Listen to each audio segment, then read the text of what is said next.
by in an absolute flash.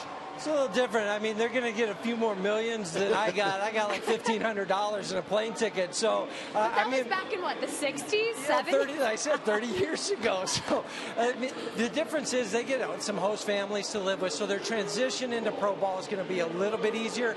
But enjoy those times in the minor leagues because you make some great friends. You do. And the memories there, riding on those long bus rides, is something that you still go back today and think about. I wouldn't trade it. I like the plane flights a lot better, but those bus rides were fun at times. Yeah, and hone your card game, all of them. That's right. All of them, because you're going to play them all on that bus trip. Exactly. Know exactly how to win those. No doubt about that. Well, don't forget, Rockies fans, you can catch Rockies games the next day in quick time. 1 hour before the game, we will fast forward through all the highlights and the best of Rockies baseball the next day, 1 hour before the game. When we return here on the Rockies pregame report, we'll get you all set. First pitch is coming your way between the Rockies and the Houston Astros.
Play. They're trying to find their winning ways, not only against the American League, but just specifically against the Houston Astros. Haven't been able to do it, but with a 13-12 day game record, you like their chances as we bring in Drew Goodman and George Frazier. Guys, the clouds cleared away, that sunshine out there. It's going to be a beautiful day. It is a beautiful day, and you're absolutely right. The Rockies need a win today. They need to win tomorrow. They need to put a streak together. And when you talk about this club, it usually begins with their shortstop. What's interesting about this series is you have one of the greats in the game currently at shortstop, at Troy Tulowitzki, and a guy that everybody who's watched him believes will be the heir apparent to that group of shortstops that we've talked about so much over the last 10 or 15 years, Carlos Correa. Carlos Correa is top-rated prospect in all of baseball. Then everybody's living up to it now that he's come to the big leagues. His 14 hits are the most of any Astro, and it started his major league career. He got a fastball in last night. He hit the ball out. Obviously, that staked him to a 2-0 lead. The defense was there also, and then the ball hit right back up the middle by Polson. He dives, catches it, fires to first, and able to get Ben at first base. It's just the defense. But Tulowitzki on the flip side, the present, the all-star, in my opinion, one of the top 5 players in the game when healthy. Hits the home run here against the St. Louis Cardinals. He can carry this club, and he can do it with his glove. You've seen the Gold Glove caliber plays. And oh, by the way, it was on Carlos Correa last night with the play up the middle. Listen, he rises to the occasion, but he brings that intensity every day. I have felt, even though it was probably about a month ago now, where he had to leave with a little bit of tightness in the quad, it looks like the last couple of weeks he may be moving better than he has at any time this year. Well, I think it's the heat. You start to get things warmed up a little bit. You get the end of May, 1st of June. The thermometer starts to jump and starts getting into the high 80s and 90s, and you feel better as a player. Listen, we focus on the big two for the Rockies, and Tulowitzki swung the bat well again last night. Cargo's second straight game that he has gone into the second deck. So hopefully those two can keep the Rockies offense afloat, and they get a good start from David Hale and get back to winning baseball games here at Coors Field. It's the Rockies, it's the Astros. Come on back to 20th and Blake with us.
Beautiful Thursday afternoon. Interleague play continues at Coors Field. The Rockies and Houston Astros. It'll be the 4th and final meeting this year between the two clubs. The Astros have won the first 3. In fact, the Rockies are 0-5 against the American League so far in 2015. Welcome inside Coors Field. David Hale completing his warm-up pitches. George Springer will lead things off for the Astros. He's had a large series against the Rockies, including a 2-home-run game a couple of days ago down at Minute Maid Park. Here's the Southwest batting order for A.J. Hinch. It's brought to you by Southwest Airlines. Book your low fare now at southwest.com. Carlos Correa, he has found a home in that 2 spot He had a home run in his first at bat, as you just saw last night, hitting .359 in his opening week and a half in Major League Baseball. Preston Tucker, he went deep yesterday. Chris Carter went deep. Luis Valbuena's got a couple home runs in this series. Jason Castro, Jake Marisnick went deep last night as well. They hit 4 home runs. Marwin Gonzalez starting for Jose Altuve at second. He's got the sore hamstring. And on the hill, the former Rocky, albeit briefly, Colin McHugh. The thing I really like about David Hale, when asked to describe, he brings a toughness, a determination to the mound, and a whole lot of smarts, George. 6 innings in all of his starts so far as a Rocky, 25 2/3. Impressive to me. Just 3 walks and 19 strikeouts, 6 home runs given up, 4 of which been solo home runs so far. He also has handled the right-handed bats, .213. Left-handers have hit .300. In his 12 major league starts, David Hale is 5-2 with an earned run average under 3. Much more comfortable as a starting pitcher than a reliever. Well, I think it's the preparation side of it. Some guys can be able to go back and forth. Other guys can sit and do things. In other words, the long toss, it's a preparation you put on before a start, throwing the flat ground, going out and getting on the mound. Other guys are more comfortable grabbing the ball and getting loose. We've watched Springer in all 4 ball games fire at the first pitch of the game. Typically a fastball to get ahead of. So why not go ahead and fire at the first pitch? Makes sense. And you look at the batting average year in and year out. Guys that swing at the first pitch hit for a really high average. And it goes back to your brethren, George. You guys try to get ahead, right? Right, exactly. You're trying to get ahead with a fastball. And if it's a fastball center cut, why not take the swing versus being down 0-1? It may be the best pitch you see in a sequence. Here's the 1-1 on Springer. That's a good-looking pitch, just off the plate. Evidently, it's 2-1. A little bit low, actually. And for Hale to have success, that's that borderline strike that needs to be called. Instead of a 2-1 count, you're in a 1-2 count.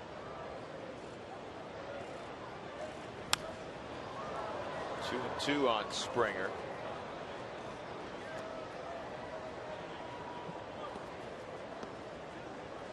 I think one of the things in common about these young, very gifted players, Correa and Springer, they are really aggressive when they come to home plate.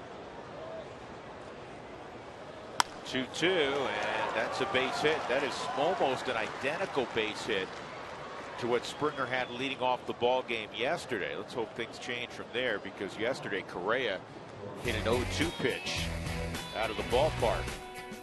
Brandon Barnes, Charlie Blackmon, and Cargo are in the outfield. Arenado and Tulowitzki naturally on the left side. DJ and Ben Paulson on the right side. And Michael McHenry, day game after a night game, doing the catching. And it's now an 11-game hitting streak for George Springer.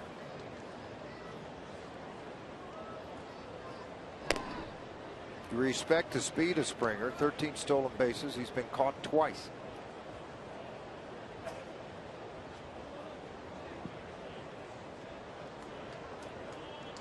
Springer had an 11-game hitting streak last year, so that ties his career best.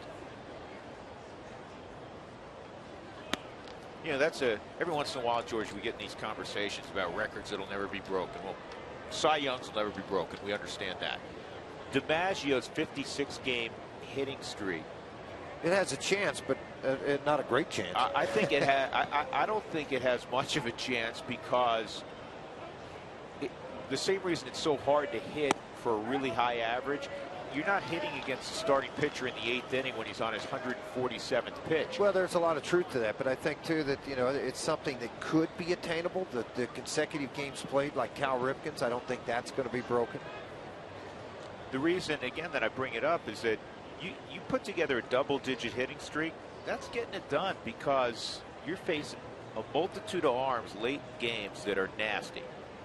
So, you know, let's say you don't get a hit your first couple times up. Third time up, you may not see that starting pitcher. Now you see some guy throwing 98. It's a whole different ball game. There's no question. 1 ball, 1 strike on Correa, just underway. Thursday afternoon special from Coors Field. And this should be 2.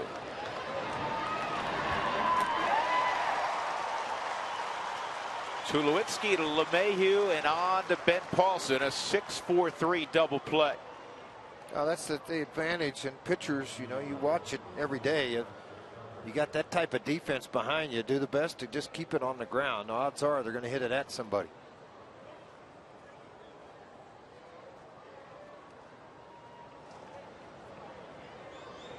So here's Preston Tucker.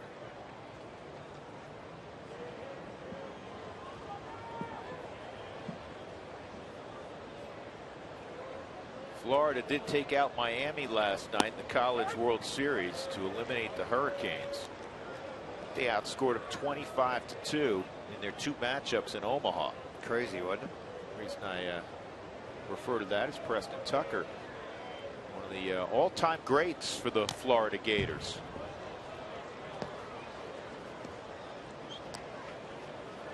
His little brother, who was the 5th pick overall, Kyle, 5th pick overall in the draft and was drafted by these Houston Astros. He was going to go to Florida as well, but he is signed.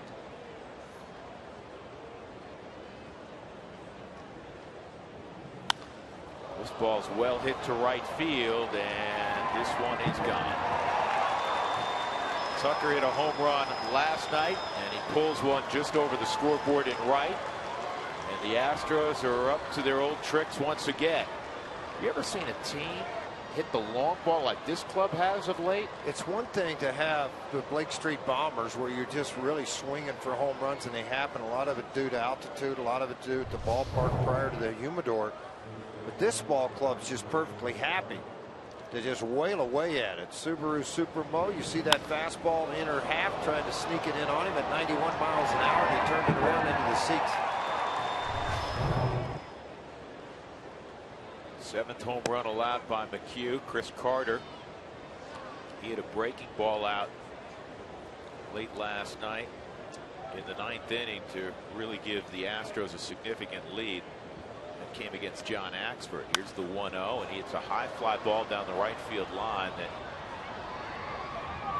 is going to go foul. The Astros in the first 3 games of this series have hit .317 against Rockies pitching, 10 home runs. They've averaged 7.3 runs a game. So that home run that was just hit by Tucker, the 11th home run of the series. Yeah, Wall has said numerous times, keep it inside the fences. You got a chance to beat these guys. When you don't, you don't. They hit 4 last night. Here's the 1-1 on Carter.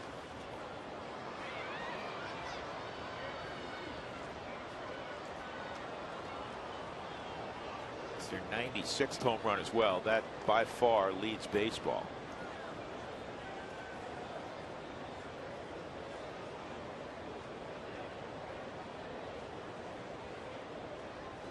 The other thing that keeps happening, we're forced to bring it up, the Rockies keep playing from behind, and that's a huge deal in this sport.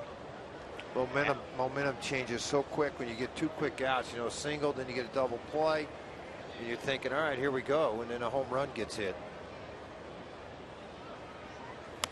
Astros 27-5 this year when scoring first.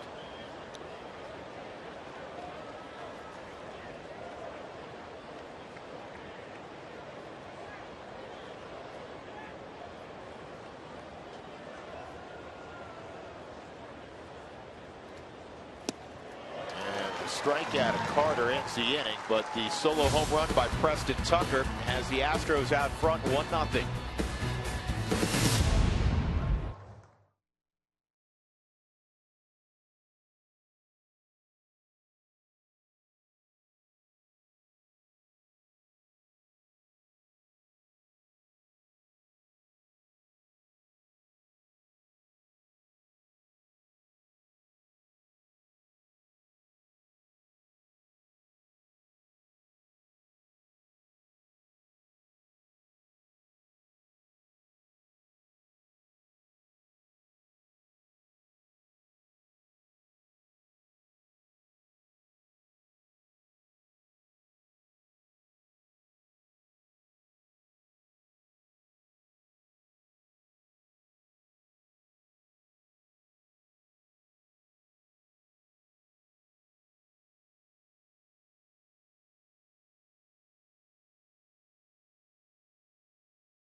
The Astros have a 1-0 lead. The Rockies will send Charlie Blackmon to the plate first. Walt Weiss's lineup brought to you by Southwest Airlines. Book your low fare now at southwest.com. DJ LeMahieu at 330. He'll bat second. Tulowitzki over 300. Cargo a home run in each of his last 2 ball games. Then Nolan Arenado, Ben Paulson, Michael McHenry, Mr. Triple, Brandon Barnes, and David Hale. Colin McHugh was 0-8 for Age when he pitched for the Mets and the Rockies. Since that time, he's a different guy with the Houston Astros. 17-12 with the Astros, a mid-3 ERA at 3.53 with the Rockies and Mets, 9 ERA. He has pitched better on the road than he has at home. He's 3-0 in April and pitched very well, but at home 682 earned run average, and then out on the road 3.77. He's one of those guys you can get to early in a game, but as he gets deeper into the game, second, third time through, that ERA, the average, everything drops on McHugh. This ball line to right, stay fair. It will be. Into that right field corner, Charlie Blackmon is going to shut it down at second, a leadoff double.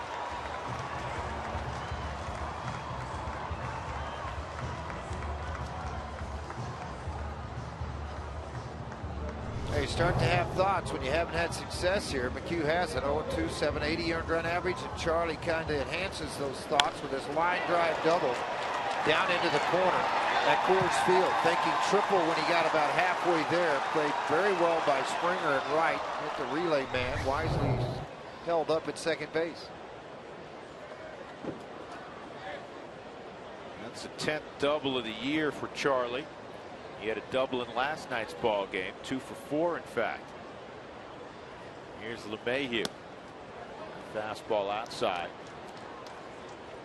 They credit Brent Strom, the pitching coach, with turning around Colin McHugh's career. And instead of being a sinker slider guy, he became a 4-seam fastball curveball guy. And still throws the cutter occasionally. Now, the thing about it, and I understand what they're saying, but McHugh had a very good curveball in the minor leagues as a young player. And then when he came here and with the Mets, they eliminated it, went to the slider, the sinker, thought he could be a 7th inning guy for them, but maybe a swing guy and a starter. And since you mentioned, Strom got the curveball back in action again. 2-0 on LeMahieu.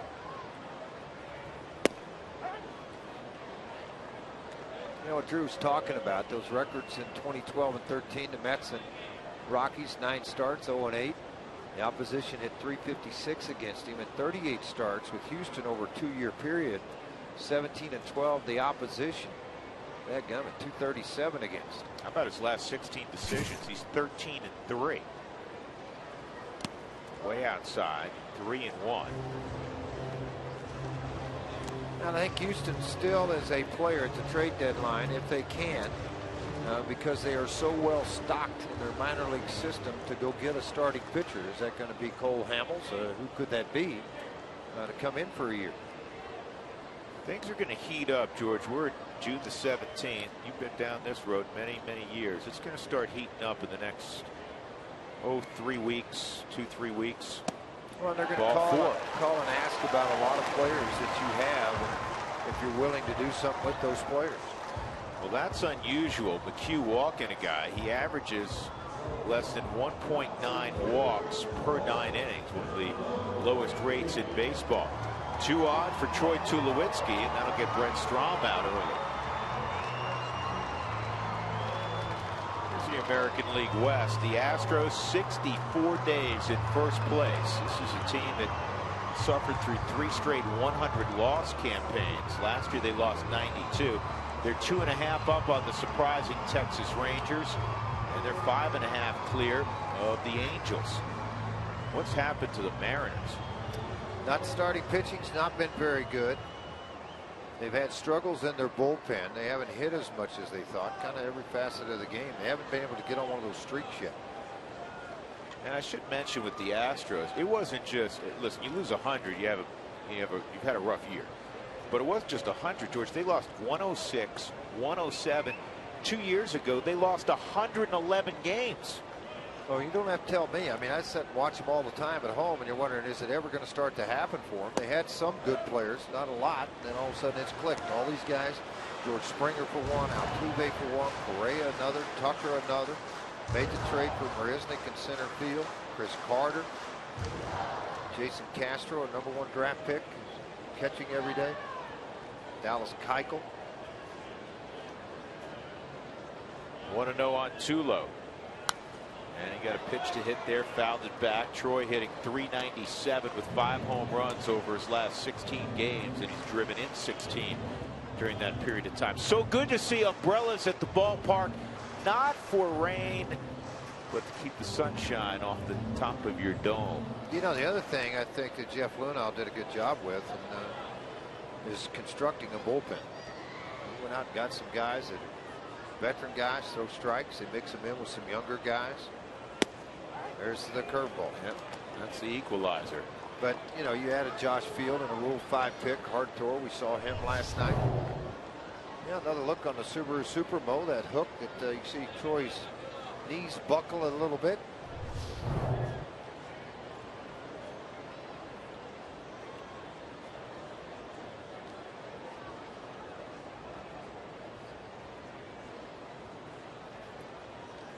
Nobody out, 2 on.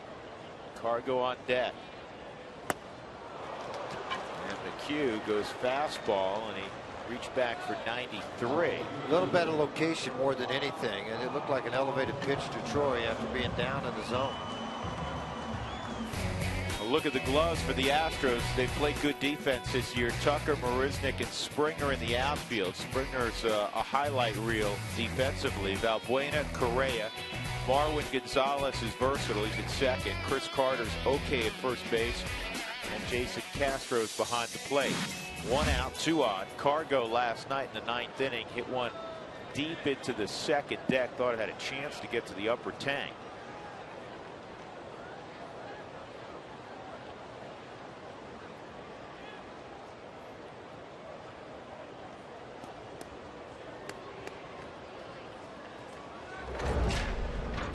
Well, you talked about deep into the night. It was. Holy cow, did he tattoo this thing. I mean, it's in the upper second deck. I thought it was going to the third deck. I really did when it left the bat. I thought it was headed to the third deck. Duck. Sliced foul. Cargo a career .303 average against Houston. He has 8 home runs in 22 games against the Astros. He hit the ball hard all night last night. He had the sac fly, which was a sac line out to deep left, and he had a ball to left center that he hit about 410 feet that Marisnick ran down. Rockies down 1-0, bottom of 1. Oh, you almost had him. I'm just acting like I'm sitting in the dugout. Sorry. No, that's well They done. do those bad moves like that, and you just kind of go, oh, you almost got him. Fooled all of us. When you play shifts like this, I would think you would work on your pickoffs because it's the distance and holding guys on and all those different things. Cargo chased there. Goes up and out of the zone. 2-strike count. Talk to a lot of good hitting coaches. They'll tell you that one of the toughest pitches for left-handers to get on is that fastball up and away. To get on top of that ball, that's where they get the lazy fly balls to left or the swing and miss. Blackman doubled. He's at second. LeMahieu walked. Troy struck out. That's an 0-2 count on Cargo.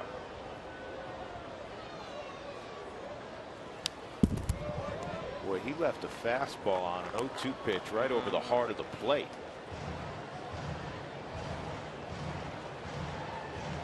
Not a very good idea. Carlos liked that one back. Years past, this is where his changeup would show up. Something slow and off speed to away from Gonzalez and try to get him to chase.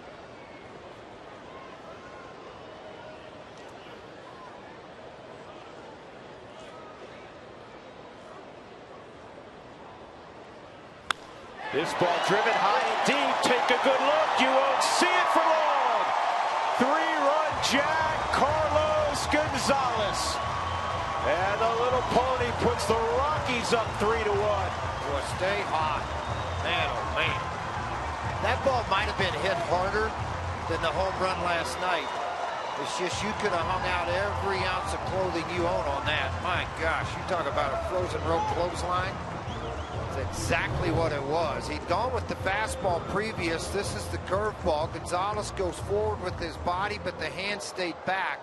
And what an explosion on this thing.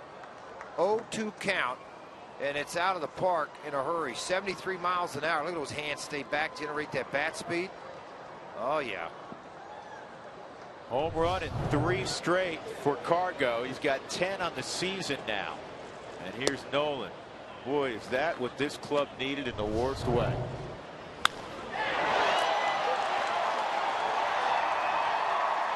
We've seen some guys that can hit it over the wall in our time watching Rockies baseball. There have been some great offensive players.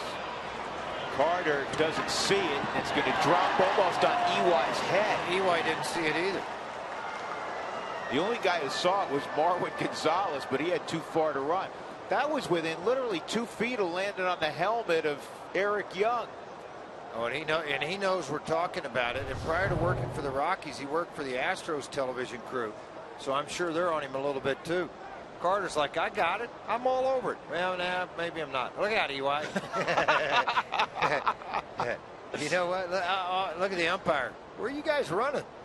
Yeah. Jerry Lane's like, hey, there's 4 of us standing over here, and nobody knew where it was. Hang in there, EY. New life for Arenado. Take advantage. 2-1. Well, I was talking about all the great hitters we've seen here, from the Walkers and the Heltons and the big cats who we saw in Miami last week. I don't know if any of them, they can hit it hard. I don't know if any of them hit him harder than Cargo does. Oh, when he hits it, it's fun to watch. I'm telling you, that ball got out of here. I wish I had a clock on how fast that ball got out of here. It's probably about a second.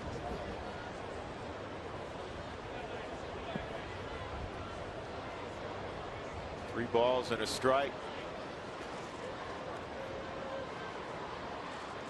And this is lifted to Marisnik at center.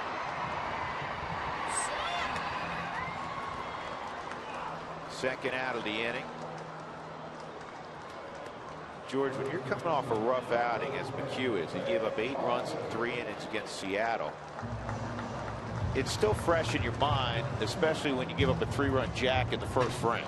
And you haven't pitched well in this ballpark. You know, coming in here, everybody tells you. I was kidding with Dallas Keuchel yesterday. I said, I know you wanted to hit here. And he goes, oh, yeah, but I didn't want to pitch here. He said, I've missed it 2 different years now that I haven't had to pitch here. Well, McHugh pitched here. He was 0-2 with a 9 ERA. He got blistered pretty good here. So, I mean, that doesn't leave your mind. I know, speaking personally, there's parks I didn't want to go into. You didn't mind pitching at Wrigley, though. No, I liked it, the high grass. I didn't like going to Philly, Cincinnati, AstroTurf, hard AstroTurf. Problem with those and teams is the lineups. Six Hall of Famers in each lineup. You asked me that one time, well, why didn't you like Cincinnati? And I'm like, all right, well, Tony Perez, Morgan, Rose, Concepcion. You want me to keep going? Foster. I think there were many pitchers. Griffey. More many pitchers standing up saying, hey, give me a shot at the Reds. And early in my career, there was a guy that sat behind the plate that was pretty good named Johnny. Named Bench. Remember, I walked up to go to the bat one time. I said, hey, Okie. He goes, you from Oklahoma? I said, yeah. And he goes, all right, we'll take it easy on you. Yeah, right. Was Tuttle, Oklahoma? Binger. He was just back there. He raised a ton of money. It's really nice. He went back and raised all the money. They have a museum there now for him. He lives in Florida all the time. But he came back and he signed autographs for 7 hours the other day there. In a little bitty small town. There was lines wrapped forever. He never left. He signed all kinds of stuff. Met him one time, and I don't think he needed a catcher's glove to catch. One of the few guys I've ever seen hold 8 balls in his hand. Think about that. You put 8 baseballs in your hand. Can't do it. 3-2. Outside, Ben Paulson draws a walk. 2 walks in this first frame for McHugh. It's now 26 pitches in for Colin McHugh, with Michael McHenry coming up. He's been swinging the bat well. 389 home runs for Bench, 10 times won a Gold Glove.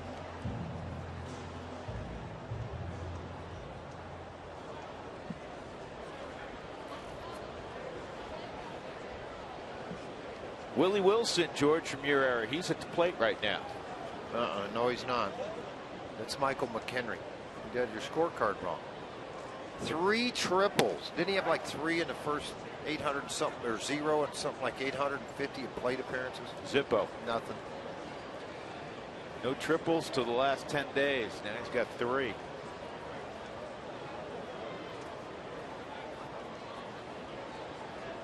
Ten of his 19 hits this year, extra base hits.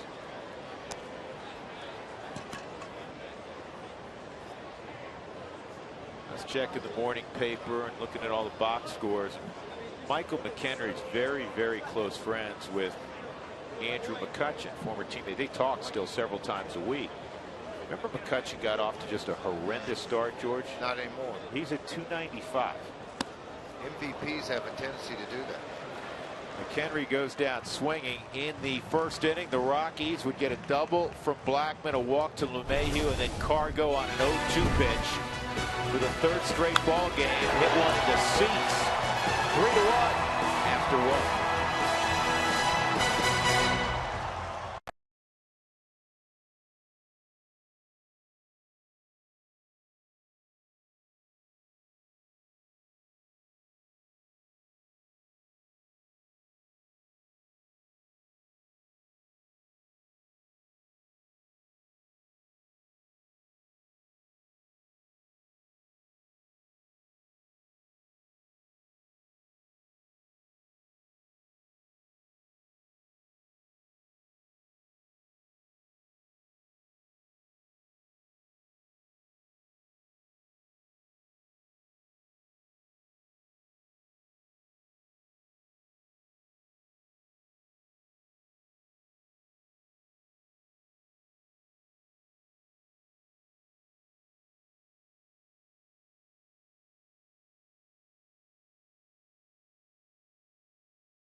As we go to the second, yesterday Drew and George were mentioning that I looked up a stat. Well, I heard that when Cargo homered the other day and Tulo scored, it was the first time that he knocked in Tulo this year. Well, when you look at his numbers as a Rocky, that's not all that big of a deal, because Tulo, you know, doesn't really bat in front of him that often in his career. He has only scored 12 times when Carlos Gonzalez has knocked in a run. Now, you're talking about guys 400, and I add the 3 on 458 RBIs as a Rocky and over 730 games. And you see, he knocks in the guys and you look at the leadoff hitters. So I thought it was kind of a cool stat, but in reality, it's normal, almost every year thing. Yeah, and you're right, because most of the time in their careers, it's been Cargo in the 3-hole and Tulowitzki batting fourth. But this year, the lineup's been shuffled around a fair amount. Tulo's hitting the 2 spot. Tulo's hit 3rd most frequently of late, with Cargo hitting behind him. So the fact that it was the first time, I mean, that was through 60+ games. Yeah, that was really a surprise. I'll tell you what, there was another name on that list, Frage, of Marks. Marco Scutero signed in the last 24 hours. Get a 1-year, $6 million deal with the San Francisco Giants. Good for him. And I guess the back's feeling a whole lot better. 2-1 on Valbuena, and it's fouled off. 2-2. Top of the second inning. The Rockies up 3-1. For Cargo, by the way, that's the 6th home run in his last 12 games. He's one of those guys, and this has often been said about the ilk of a Cargo, a Tulowitzki, an Arenado now. He can carry a club for a week, 10 days if he gets right. Well, the other side of that, when he struggled so much, when healthy, everybody in baseball knows what kind of player he can be. And so when healthy, not only that, he really, for me, jumps himself into that other category of one of the top 20, 25 players in the game when healthy. And he's swinging it right. Well, he's swinging it right now. Good pitch there. Valbuena's got to go away. Second strikeout for David Hale. Jason Castro will come up. Rockies fans, join in on the conversation. Send us your thoughts and photos. Utilize Twitter, Instagram, or Facebook, and make sure you include the hashtag Toyota Talk. We'll get to many Toyota Talk comments throughout the ball game. In fact, how about this one? Happy opening day. Good friends of ours over on the Western Slope. Short season in Grand Junction beginning today. And, you know, speaking of that, yesterday we had Brendan Rodgers on. He's going to be with Grand Junction. He's going to meet him. He's on his way there now to Idaho Falls. That's right. And we're going to have a couple other guys, two other high picks with the Rockies joining us a little bit later on this afternoon. And one of those names you're going to recognize very well. Phil Nevin's son will be joining us. Phil managing the AAA team in Reno now. And it's kind of a cool deal. They let him go home for the draft and spend the day with his son.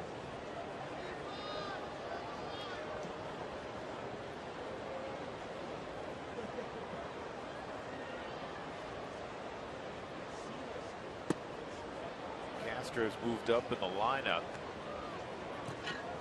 The Astros, an American League club, so when they head to a National League ballpark, they lose a big bat typically in Evan Gattis. They can run him out there in left field and he'll catch some, but he has not participated yet in the 2 ball games here in Denver. Castro moving up with Altuve. He pinch hit last night. Gattis pinch hit last night. But not in the starting lineup. Altuve's down with the hamstring injury, so Castro's sliding up a little bit in that lineup. Good pitch. That's 3 straight punch outs for David Hale. Back foot sliders are breaking balls that you use to a left-hander. You think you're going to get beat with a fastball in. If you do make solid contact, I'm a big believer. Now, it's going to be a changeup out of the hand, but boy, look at the movement on this thing.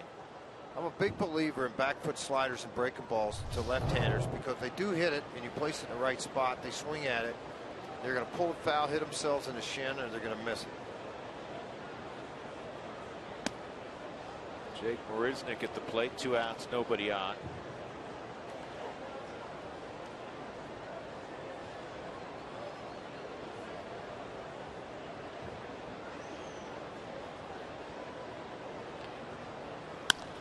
And a ground ball that's going to find its way into center field. A 2-out single for Marisnick. 3rd hit for Houston. Bring up Marwin Gonzalez.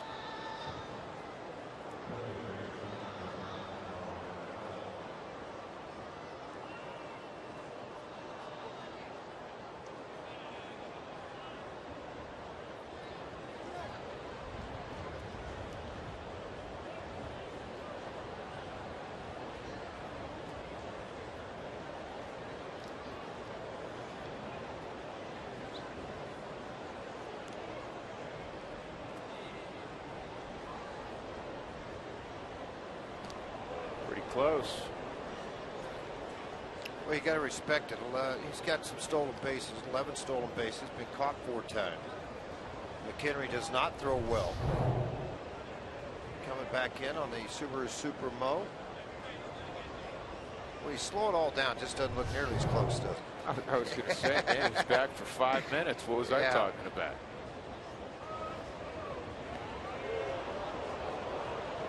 Jerry Lane's like, all right, this is getting a little closer than I want it to. Maybe I'll get up move up a little tighter, get a little better view of everything.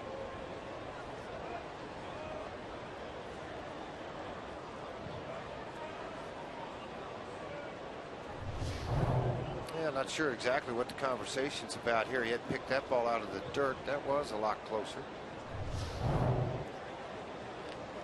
Got Richie Dower over there at first base. Richie used to be a coach for the Rockies, coached at third base there for a long time. One of the funnier guys you will meet in baseball.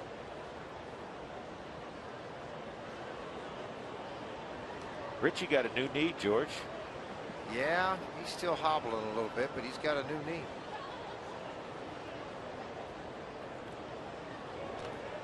You know, I asked him what his connection was here, and he said that AJ and him had become friends. AJ Hinch helped him get the managing job in San Antonio for a couple of years when he was working over with the minor league system for the San Diego Padres. When AJ came over, the phone call happened. Jamie Quirk, former dugout or bench coach for the Rockies, is now the AAA manager for the Padres. This is a high fly ball to shallow right. DJ will go out, he'll make the catch, that ends the inning. So David Hale will leave Marisnick at first, middle of 2. Rockies leading 3-1 on the Cargo 3-run home run.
Is brought to you by your hometown Toyota stores. Toyota, let's go places. And by Southwest Airlines, book your low fare now at southwest.com.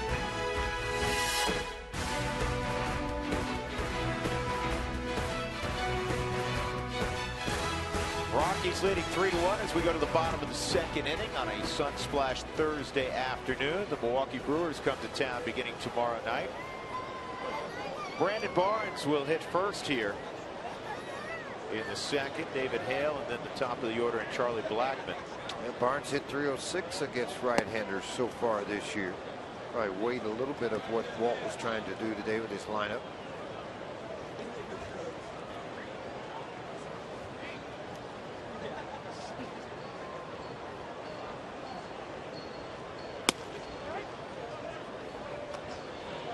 One ball, one strike on Barnes, playing against his former team.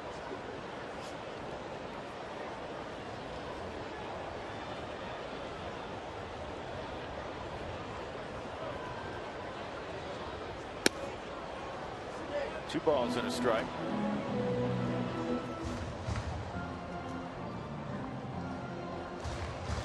Played 179 games.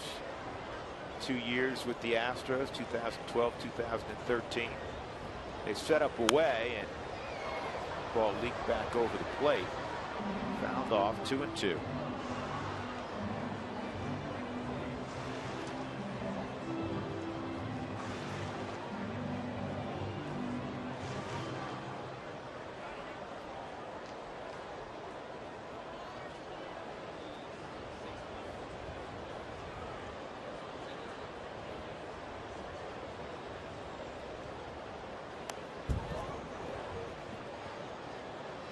discussing this yesterday, George, that the way scouting is today, and it's been this way for a while, if you can play, they'll find you. And the beautiful thing about baseball is not every player goes to SC or Arizona State or Florida State.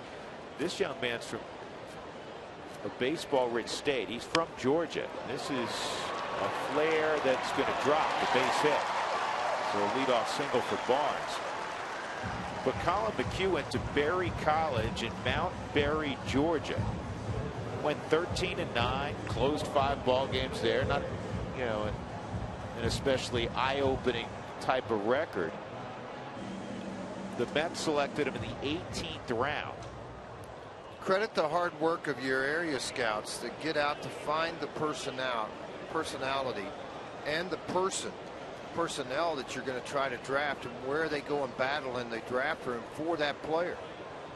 And of course, every player through 40 rounds, the question always gets asked, is he a big leaguer? Well, you don't know that. The first pick in the draft, you think he is, but until they go play, you don't know. And once you get to play, it only takes one sponsor, one opportunity, one person to give you a chance to go out and perform. It doesn't matter what you do when you get that opportunity.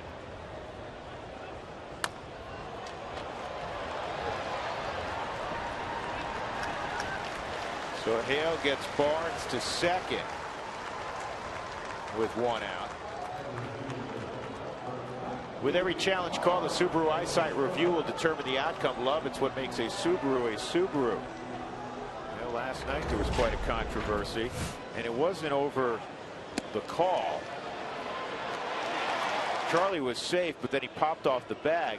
But here's DJ in the box, and the pitcher, Brett Oberholzer's on the mound ready to go, and all of a sudden they allowed the review to take place, and that, according to the rules, shouldn't have happened. The review has to take place. If you're going to challenge it, it has to be before they're ready to go in the next sequence of events. And clearly the pitcher was on the rubber ready to go, and the batter was in the batter's box. Well, Bob Davidson also had pointed as if to put the ball in play. That's the other side of it.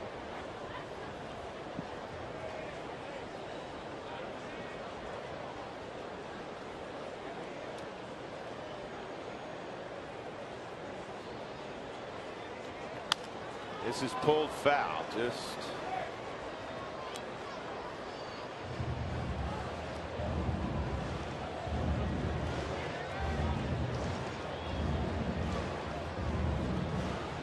yeah, I'm on that Berry College website, George. They're a Division III school in Georgia. He's the first big leaguer out of Berry College.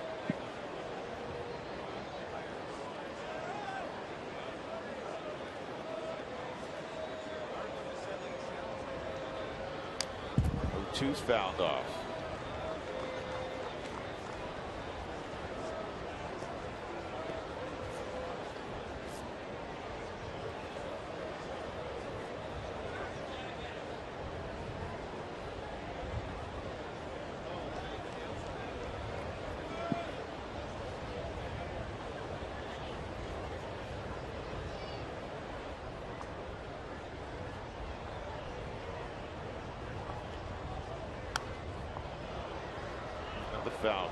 Foul ball.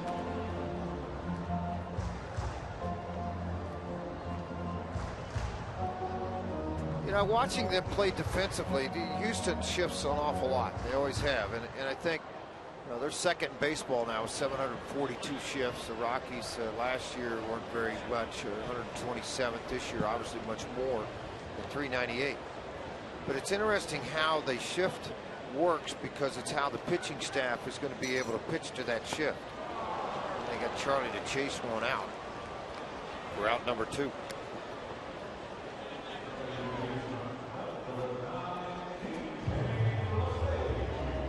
Third strikeout for McHugh. LeMahieu walked and came home on the Gonzalez home run in the first inning. DJ's been hitting the ball hard all year. 1 for 4 last night. robbed of a hit his first time up by Correa.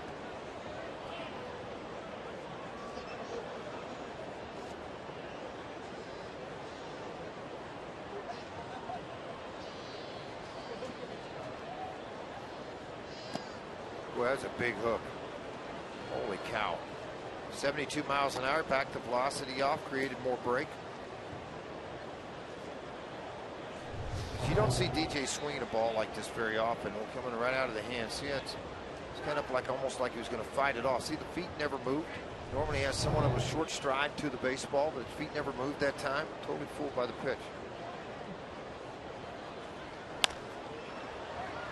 And a 2-hopper to second. Gonzalez has it. Rockies done in their half of the second. We move on to inning number 3. The Rockies leading the Astros 3-1.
First inning, trying to salvage 1 of 4 against the Houston Astros. Beautiful Thursday afternoon.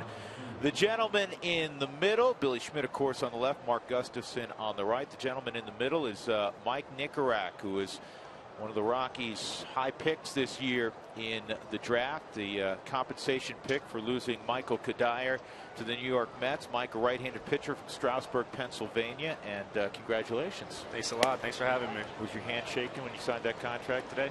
It wasn't, but I was super excited about it. Good. You ought to be. That is awesome. And did you have an idea? You knew you were going to go pretty high. Did you have an idea that the Rockies were heavily interested? Early in the season, the GM, he was the first GM that came out to one of my games, so I knew that they were interested. But it was pretty foggy as far as where I was going to go. I mean, I knew I could go high, but I mean, anything can happen in the draft. You guys know that better than anybody. This ball shot down the right field line. Cargo sliding stop, and he's going to hold Colin McHugh to a single. That's first hit of the year for McHugh, albeit he doesn't get many opportunities being in the American League now. Got to take one more look at the pitch out of the hand of David Hale. A bail and well swing by a pitcher. It happens to flare down the right field side, but look at the hustle of Cargo to get to the baseball and get it back in again. That's a very nice play by Carlos. You got a better hack keep it a single. Better hack? You have a better hack than McHugh. Oh, better hack? Yeah. I don't know. I've been swinging. Don't start bragging early. Trust me. Yeah, I'm not sure about that. I'm excited though once I get to AA to start swinging it. But as of now, I'm looking forward to just focusing on being on the bump. Did you do a lot of the perfect game travels and showcases and different things? I did. Last year or middle of the year before was the first time that I actually competed in travel ball or showcases. I was never big on the showcases, but last year I was pretty much gone from the day we let out of school to the day we came back to school. So he was a first-team perfect game All-American like Brendan Rodgers. Have you gotten a chance to meet Brendan yet? Yeah, me and Brendan played together.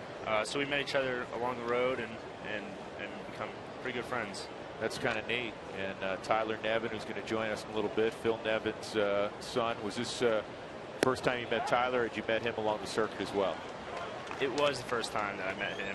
A lot of faces, a lot of names, so it's tough to keep up with who you meet along the way, but I believe it was the first time we met. Well, the nice part about it, a lot of the guys you compete against, you're competing at that highest level, so you'll see them again in rookie ball and AA, and hopefully you travel yourself through to get to the big leagues. And the body changes, the mind gets a little better. A base hit for Springer. He's now 2 for 2. What a series he's had. He's 9 for 16. He's at 9 for 17 now. 9 for 16. 9 for 16. So are you headed to Idaho Falls in the morning? I am. I'm heading tomorrow morning with a couple of the guys at the hotel. So we were talking about maybe going to grab a bite to eat tonight. A little celebration. Everybody just signed a contract. Well, I got a great place if you like a diner, but I'm a diner guy. They'll probably maybe do a little better than that tonight. I don't think so. I mean, come on now. It's a pretty good spot. Pennsylvania guy. I know he likes diners. You're right. You're right. Mike, let me ask you something, because you're a northeastern kid, Stroudsburg, Pennsylvania, a northern kid where you're throwing in the gym in the winter and that sort of thing. Did it take a while for people to find you? You said you weren't on the travel circuit until about a year ago. Yeah, actually, one of our close friends, we had this tournament back home. It's called Carpenter's Cup, and that was the first one that I was really a part of, and that's where my advisor actually ended up finding me, and we ended up getting together, Jeff Randazzo, and he wrote up the whole plan for my entire summer, and I just stuck to his plan that he wrote for me, and it was definitely tough, you know, coming from the Northeast. We got on the field a month and a half after our first game was scheduled. We played our first game before we even got to practice outside, so it was a lot, but it's the price you pay when you live up there. So, how much velocity did you pick up, say, between sophomore year and senior year? Freshman year, I was about 83 until senior year. I topped at 99. Frazier, you ever touch 99? In a cab.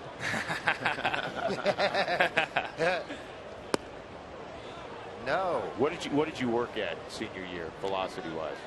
Well, we met with Eric Cressy over there in Boston, Massachusetts, and got together with him, and he wrote up a plan for me. It was a lot of core and a lot of legs. So we really knocked that out over the winter, as well as conditioning and speed and agility. But we got with the right guys at the right time, and everything clicked together. If the Rockies can turn a pair here, Tulowitzki will get one, and Mayhew will try to backdoor Colin McHugh. So it's first and third. Correa takes the place of Springer, and that'll bring up Preston Tucker with a home run back in the first. 1 out. Well, I think the best advice I could give you, I went through it as a player. My son's gone through it as a player. It's just enjoy the game. Have fun playing the game. Have fun what you're doing, and realize that it's a marathon. It's not a sprint. You're going to have bumps in the road. You're going to go, man, am I this bad? You know, and you're going to have times where, wait, I just threw a ball 96 miles an hour. That guy just hit it in the woods. What, are you kidding me? That you got to remember, I always say the saying, and I told my son, I tell all players this, they practice too. Absolutely. You know, so that's just where, just go enjoy the time and have fun and enjoy this first summer of baseball, and realize that you're going to train at probably the best, if not the best, of facilities in America when it comes to Major League Baseball. Salt River Field, Scottsdale. I think you've probably been there. It is beautiful. Yeah, I'd say I'm most excited about not only getting together with the great facilities or the great coaches or anything, but it's just playing with guys who have the same mindset as myself and are out there and know what needs to get done. So I'm really excited about having the guys behind my back and knowing that wherever the ball gets hit, there's probably a good chance that's going to get caught or the play's going to be made. How tall are you right now, Mike? 6'5". Are you still growing? I'm still growing. Hopefully growing this way a little more than this way now. Because you know what, I'm looking at you, and you shave like once a month right now, right? About once a month, yeah, you're right. So right on there. You may have another inch or so in you, huh? That would be nice. I'd take another inch, absolutely. 99. It's a good arm. Tucker last time up got a fastball in when he was behind in the count. Took it to the seats in right field. Correa takes off, and this is pulled. So DJ needs help at first. He'll get the out there as the run scores. Good recovery by Ben Paulson. DJ LeMahieu flashing that gold glove once again. It'll be an RBI ground out for Tucker. Correa to second, and it's a 3-2 ball game. Did you have a second baseman like that in high school? Our second baseman moved to shortstop my senior year just because we lost a lot of players, but those plays right there, what I'm talking about. It's got to be nice being on the mound, having plays like that being made behind you. Well, it's a lot of fun to play with the best in the business. And DJ, a Gold Glove winner just a year ago, the mindset not to go to second, go to first. Paulson able to get back up and get back. Were you a Phillies fan? I was a Yankee fan. Yankee fan. I played for the Yankees before you were born. All right. There you go. Those two guys were Met fans growing up. They were Westchester guys. Sorry to hear that. I like you even more now. We've had our moments. Yeah, my family grew up being Yankee fans, but as of 10 minutes ago, everybody's a Rocky transformed fan. over to Rockies. I was impressed because you came up with a nice purple tie. This is fouled off by Chris That is Carter. nice. Now, was You will this at home, or did you have to go purchase this? I got this at home. Nice. I planned before I came here. Yeah. There you go. I was pretty excited. You got a little purple tint in the shirt. You're ready to go. I know. Thanks. Thanks for noticing. I appreciate it. Absolutely. What's your best secondary pitch right now? My best secondary pitch is most likely my knuckle curveball. I consider my two-seam and my four-seam pretty much the same, but my two-seam acts more as a sinker than running. But I really worked on my knuckle curveball this past winter and didn't really flash it too much during the whole circuit last year, so I really got a chance to get in the gym and really work at it, and it's come together really nicely so far. But like I said before, I'm excited to get together with the right group of coaches and teammates to really maximize my effort on the mound. Correa swipes third. Well, one of the guys you'll have to work with, Bob Apodaca, who's the lower level pitching coordinator. That hurt. Oh, kidding me. That found a hole in the shift, and Carter has tied it up with a single to left, his 34th RBI. And it's now a 3-3 ball game in the third. Hey, try to play the shift to play in the position where you think you're going to have a shot at it to make the play on it. He just split the wicket up the middle. Tulo over in the corner. DJ playing up the middle. Not much you can do about it when the ball has eyes and gets through the infield. Luis Valbuena at the plate. This has turned into a more lengthy inning than David Hale had bargained on. 50 pitches in for Hale. Struck out Valbuena. I mentioned to you a minute ago, Bob Apodaca, lower level pitching coordinator, longtime major league pitching coach. Thoroughly enjoys what he's doing now, so pay heed. He's very good at what he does. Oh, absolutely, yeah. Down there, and he understands the grandfather approach. You have to take some nights with kids, put your arm around them, say it's going to be all right. You know, I got a great advice from Lou Brock, who was a Hall of Fame outfielder, that he said, you know what, try to just stay like this all the time. Drew uses this analogy at times, because when you get way up here, boy, it hurts when you hit the cement. Oh, man, it hurts. Yeah. Yeah, but if you can stay in that middle and stay in that even keel, you'll have a great career and have a lot of fun. You probably know this already, that one of the biggest keys to success in this game is mental toughness. Lou Brock's birthday today, George. You know that? What is he, 84 today, 85? Dougie will let us know momentarily. 2 balls and a strike on Luis Valbuena. Yeah, exactly what you said, mental toughness. During the winter, actually, I changed pitching coaches. Well, not changed, but kind of grabbed another guy to pair up, and he actually helped me out with the mental part of the game. Not only knowing what pitches to throw and what accounts, but, you know, how to handle adversity and all that. So that was good, definitely, to get him along on the team and help me out on that side. So you're going to have a lot of people play a role in your success. Take advantage of all of it. 2-2, and he strikes out Luis Valbuena. 2 runs in the inning for Houston. They've tied it up as we go to the bottom of the third. It's 3-3. Mike, well, I'm so happy you're a Yankee fan, now a Rocky fan. Now a Rocky all right, fan. buddy. Good luck to you. Thanks a lot. Thanks for having me. I appreciate it. Mike, congrats again. Thank you. Good luck to you. Mike Nicorak, who was drafted very high by the Rockies, and he's headed to Grand Junction. 3-3 affair.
Gonzalez and Arenado with George Frazier. I'm Drew Goodman. Mark Stout is with us as well. Who wants tacos? When the Rockies score 7 or more in any game, go to participating Colorado Taco Bell locations the next day. Do it between 4 and 6 to get your Rockies taco special. Liv Moss at Taco Bell. So Tulo will step in here against Colin McHugh, and we're joined by the 38th overall pick in the June amateur draft, Tyler Nevin. Tyler, congrats. Thank you very much. Yeah. Third baseman from Poway, California. Now, I vaguely remember your old man. He's a pretty good player. Yeah, he had pretty good years with the Padres. Pretty good years playing here too. Hitting here, it was fun to watch. Yeah. How much did your dad, Phil, take on your career, throw BP, work with you at third, work with your swing?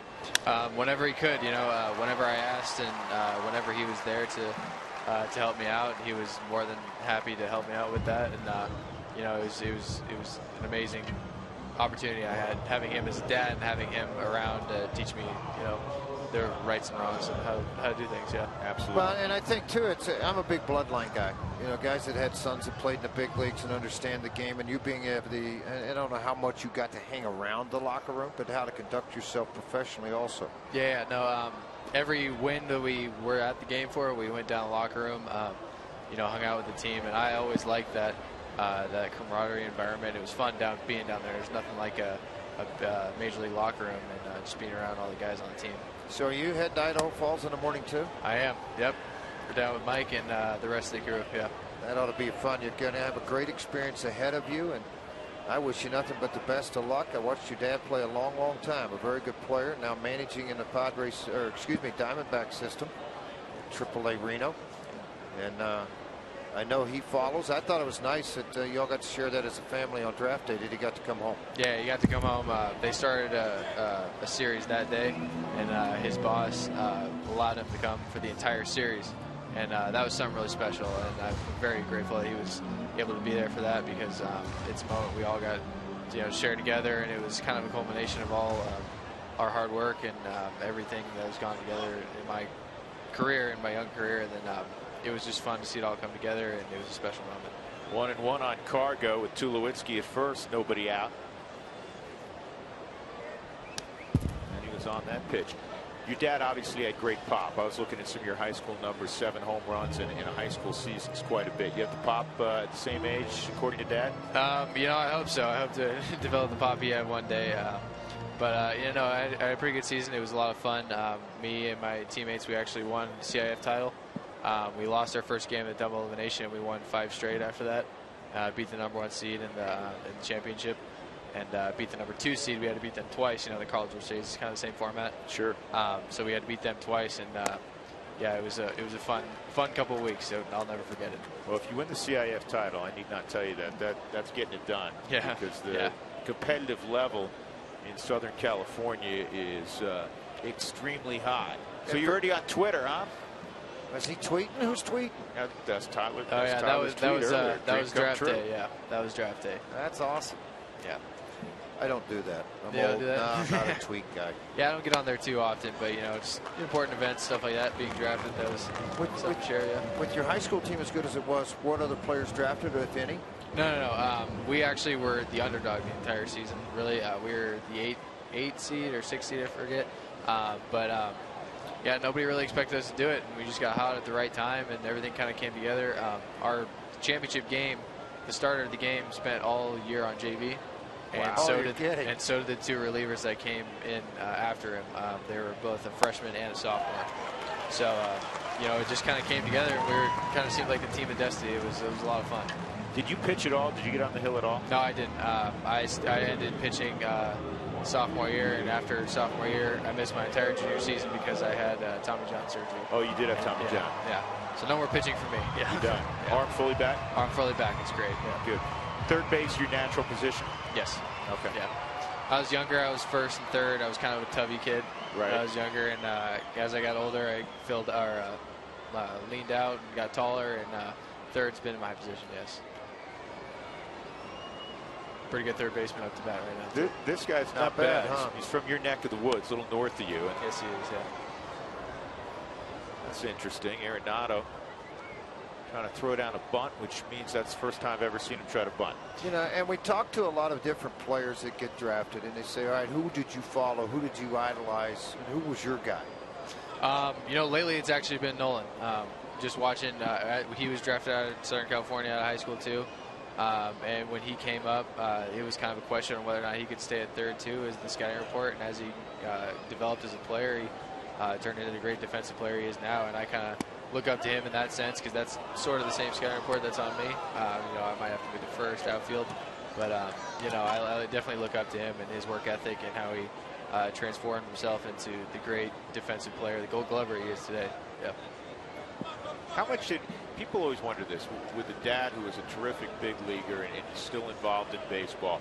Did Dad push, or when you asked, he would help? When I asked, he was never the hard parent when it came to sports. He just wanted to always make sure I was having fun and I was enjoying myself. He actually pushed me to do other stuff too, because I don't think he really wanted me to have that pressure on myself. You know, being Phil Lemon's son, living in San Diego too. But you know, it's just what I fell in love with and what I love to do and what I want to do for a long time. Did you play another sport as well? I played basketball and football when growing up, but once I got to high school, it was just baseball. Yeah. You know, we were talking to Mike a little bit ago, and yesterday we talked to Brendan Rodgers. Brendan hadn't swung a bat since the end of the high school season because of everything in terms of draft preparation and traveling around. And Nolan goes down on a breaking ball, 1 out. That'll bring up Ben Paulson. Have you swung the bat much live, or has it been you know, a lot of teams working you out, that sort of thing? I haven't played. I've been swinging BP and off tee and stuff like that whenever I could, because my CIF championship game was actually June 5th. Oh, so it's and not the draft that long was ago. Yeah, the draft was in the 8th, so I didn't have too much time in between. But leading up to the draft and after draft day, I was in there working and just staying with it. You don't want to come out to the first pro ball game and just haven't seen pitching in a while. Well, that process starts. You'll get acclimated to all the things that go on in professional baseball, all the things that you do, and then you'll get your feet wet and you'll be off and running. Yep, can't wait. Can't wait either for you to get on that 7.5-hour bus ride. Yeah, well, you know what? To be honest, I've never looked forward to a bus ride more than that. What a great answer. Yeah. I didn't either. I love those things. Yeah, I'm sure they'll get a little old as I'm going, but at the moment I'm excited. Yeah. And I said this earlier, and I mean this too, because you're with a group of guys that some will make it, some won't. You'll climb that ladder with that group of guys, and they become very close friends and associates. And it's guys that when you do have those bad nights, you can go sit down at the restaurant and talk about your 0 for 4, and they got a little bit of a feel for that because they've had the 0 for 4. They gave up the home run in the ninth to lose a game. Yeah, no, it's definitely a team game, and that's what makes teams great, is the teammates that pull for each other. And I'll pick up you if you're having a bad night, and you'll pick me up when I'm having a bad night. That's how teams win championships. Back-to-back strikeouts with runners at first and second. Paulson goes down, and it'll be left to Mike McHenry. He struck out his first time against Colin McHugh. 5 strikeouts for McHugh. Who did you sign with collegiately? UCLA. I had a scholarship to play there. Yes. Okay, so Dad didn't push you in another direction, huh? No. At that point, yeah, that was a pretty good fit at the time. It was close to home, and all of my family's in Southern California. Right. And more closer to LA than San Diego, actually. So at the time, it was a good fit. Well, they got a great program. I'd ask you if you had a chance to go out and see your dad, and you said during the summer occasionally. No, it's a little harder now. It's more wintertime work. Yeah, no, the last 2 years he's been in Reno and Toledo, and we'd go out there all the time during summer. I mean, I was playing summer ball, and brother's playing summer ball, so we'd find a stretch of 5 days, and we'd pack up and head out there and go see him. High fly ball left center field. The Rockies are going to waste an opportunity. Both Tulo and Cargo reach with nobody out. Tyler, all the best to you. Congratulations. Good luck with the short season in Grand Junction, and continued success for you. Thank you. Buddy, welcome to the real world. Thank you. Can't wait. Yeah. Tyler Nevin, 38th pick overall.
Inning, Jason Castro, Jake Marisnick, Marwin Gonzalez, 6, 7, and 8 for Houston.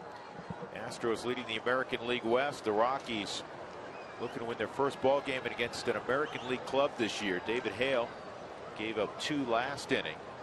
3 runs, 6 hits now for Houston. 3 runs, 4 hits for the Rockies. Well, we met 2 really nice young men today. A terrific young man in Brendan Rodgers yesterday. High character guys who obviously have an abundance of talent. Tyler Nevin, third base prospect. He's headed to Grand Junction. Mike Nicorak, very impressive kid. He's a big right-handed pitcher. You know what? They seem very grounded. They understand because, and I think again it's changed so much because of the travel circuit, the competition level you face, all the different things that go on. The exposure that can happen to you.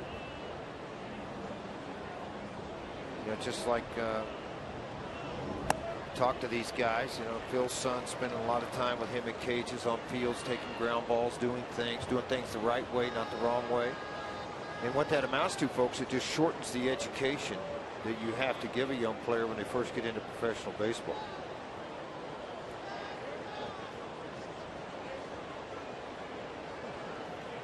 Oh-2 on Castro, high and away, 1-2.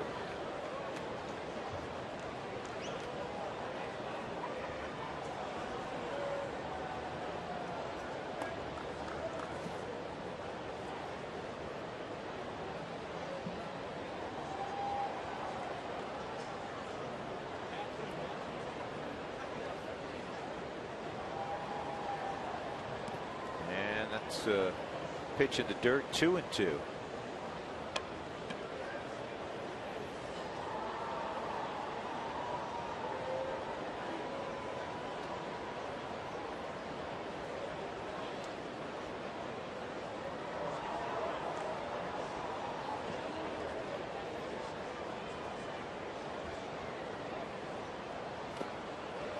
Strikeout, not completed at first base.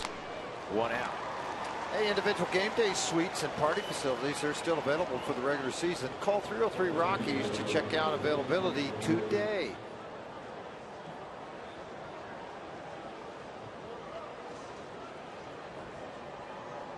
You know, personal trainer, the only personal trainer I had was my dad, and a lawnmower and a sickle and a tractor, and fixed the yards and split wood. And they got personal trainers, they got nutritionists now. I'm going to write out a program for you. I want to see you make a comeback. Really? Yeah. Comeback as in like just to get to walk across the street and look normal? Yeah. Okay. Marisnick swings and misses. It's 0-2. 5 strikeouts for David Hale. Marisnick a base hit his first time up.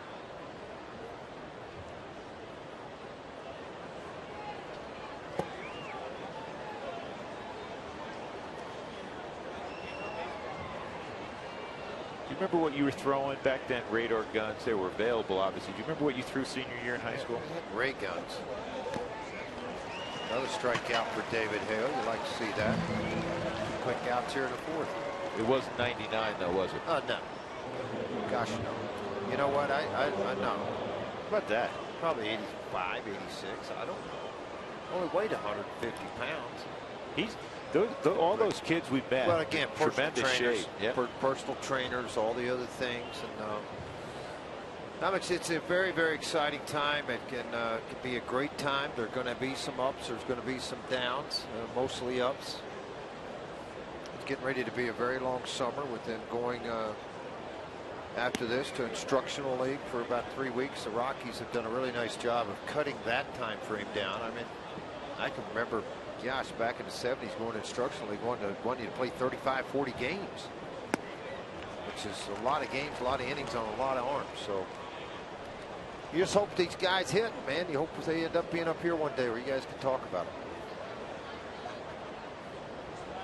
Ball and a strike on Marwin Gonzalez. Popped to second his first time.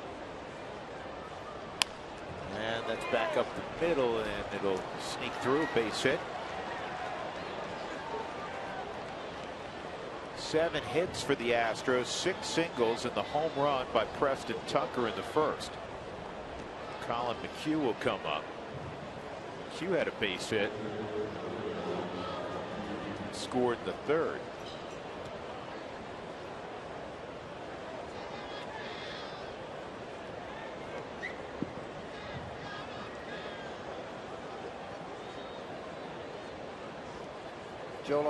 Jhoulys Chacin, let's say it right again. Jhoulys Chacin has opted out of his AAA deal with the Indians. Been pitching fairly well over there also. A lot of guys, it's that time of the year, that June 15th, right after the draft. A lot of 6-year minor league free agents will opt out of their deals and try to find jobs elsewhere. Some get lucky. Ronnie Belisario was picked up by the Tampa Ball Club. David Ardsma by Atlanta. Veteran relievers. 2 strikes.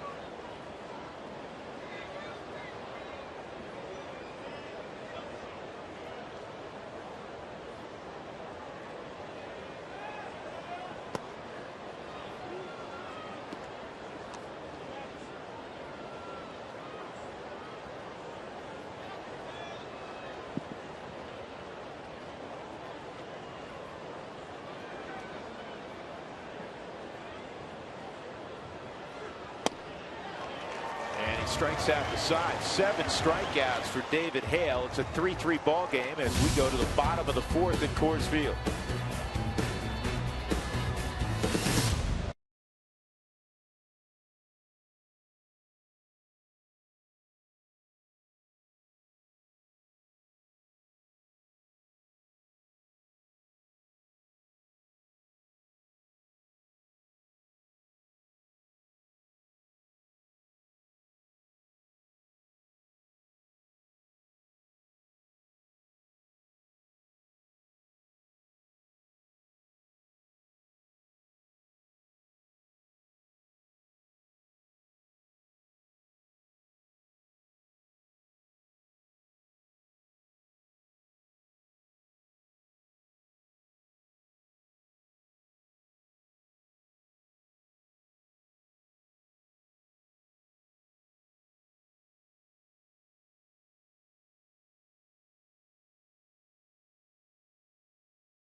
Ford Fusion, power you want and good looks too.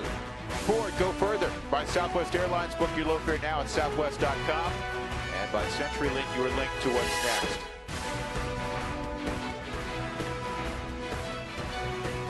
Beautiful day for a hike. Beautiful day to hang out at 20th and Blake. Rockies and Astros tied at 3. Bottom of the 4th inning. Brandon Barnes. That looks like Evergreen. At the 8th spot in the lineup will lead things off. What do you think? Is that Evergreen? I'm trying to figure out where that is. That looks like it could be outside Boulder near the Flatirons, yeah, too. It might be. Yeah. I'm waiting for the truck to give us confirmation. It's actually by Red Rocks. We were close. Yeah, we're in Colorado. Yeah, we're in the same neck of the woods. First pitch misses. Brandon Barnes, a soft single to left, his first time up. Colin McHugh. Made his major league debut against the Rockies when pitching for the Mets. And it was an impressive debut. He went 7 shutout innings against the Rockies, allowed just 2 hits. He struck out 9, walked 1. The only guy who did better in his Mets debut, and the Mets have had all kinds of great pitching in their 53-year history. The only guy who had more strikeouts and just 1 walk was Matt Harvey. Struck out 11 in his big league debut with, I think, a single walk. 3-0 on Barnes. This is a must take, and it's in there. 3-1.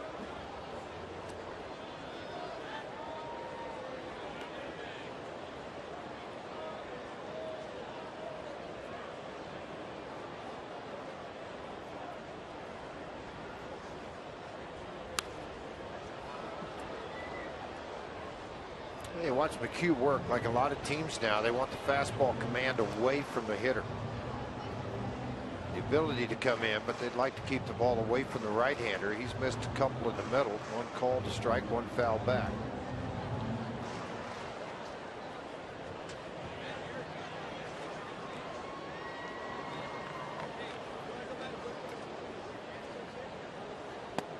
Ball 4, so good at bat. And Barnes will lead off the 4th by trotting to first.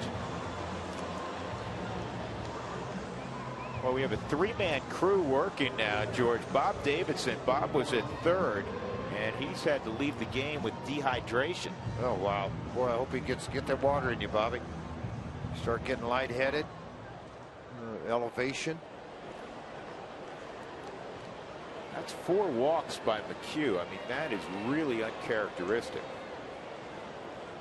David Hale will try to get the bunt down again, and he does so. He's gotten a couple sack bunts. See if the Rockies can get the go-ahead run across. They'll have a couple opportunities to do that. Charlie Blackmon will have the first chance.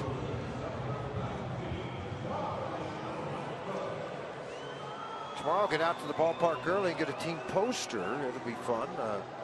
As well as Topps mini packs and baseball cards, courtesy of Topps. Get out tomorrow to get that poster.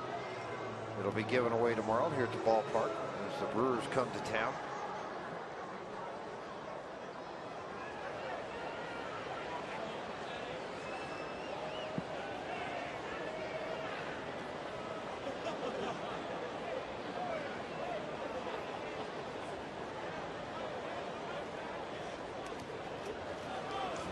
Up there, good block by Castro. Yeah. Remember, Charlie took the breaking ball early in this game, hit a double, scored a run in the first. Hit a rocket to right field.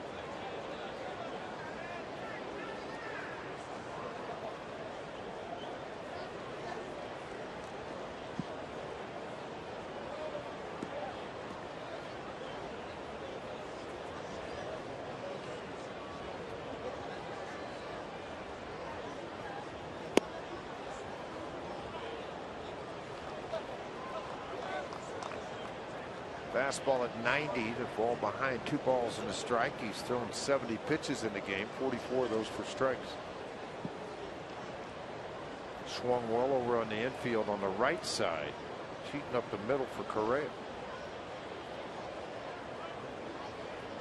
Charlie a double in the first. He's hitting 14 of his last 16 games, 322 average over those 16. See that alignment defensively. Gonzalez, Carter well over on the right side. Correa up the middle, off the line at 3rd.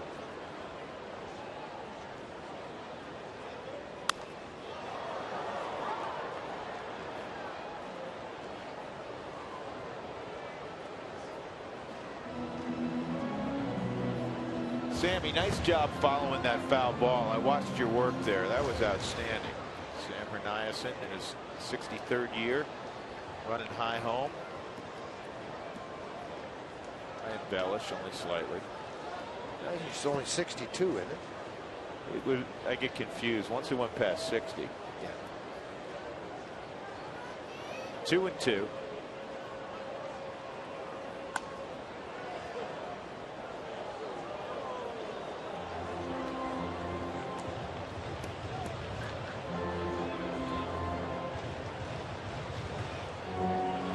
on that thing, we'd be searching the heavens for the baseball.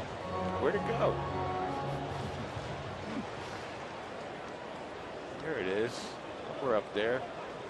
No, you just pull back wide, point to the right. That's all you got to do. It'd be like that high pop that almost landed on EY's head this afternoon. We're not going to say anything. And a foul tip held. Strike 3. McHugh, George, with traffic, has gotten an abundance of strikeouts. Last inning with 2 men on, he struck out Arenado and Paulson. And he just got Blackman with the runner in scoring position. The Rockies haven't hit with runners in scoring position the last 7-8 days. And that ball has cutter spin to it, but it's a kind of fastball velocity, 88 miles an hour. Not able to make contact. Good job to be able to hang on to the baseball for Castro. 6 strikeouts for McHugh. See if DJ can come through. And the Rockies need it. 1 for 7 so far with runners in scoring position. McHugh thought he had the curveball for a strike.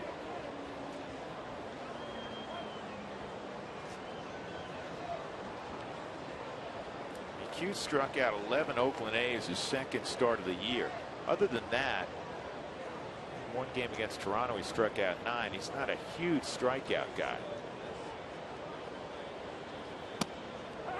It's a called strike. It's 1-1.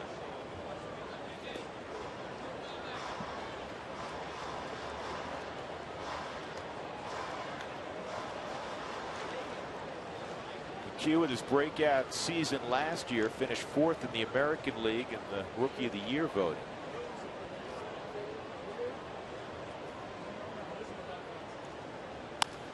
Back up the middle. It's gloved by McHugh, and the Rockies will again leave a man in scoring position. Brandon Barnes will go to the 5th. Colorado 3 and the Astros 3.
The Astros, as they've done in every game this series, got off to a quick start.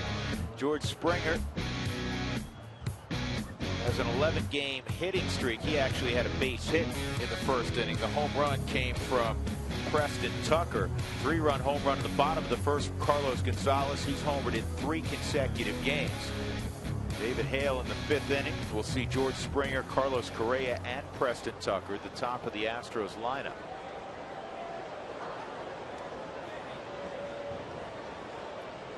Springer is 2 for 2, and they're finally going to get him out. A high fly ball to left field. I tell you, it's a tough sky. I saw that ball off the bat, and I'm looking at Arenado and Tulowitzki, and it's 100 feet behind him.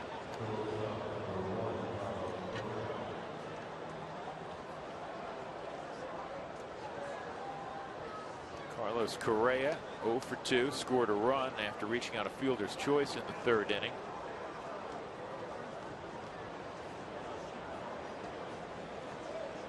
Correa out of the Puerto Rican Baseball Academy.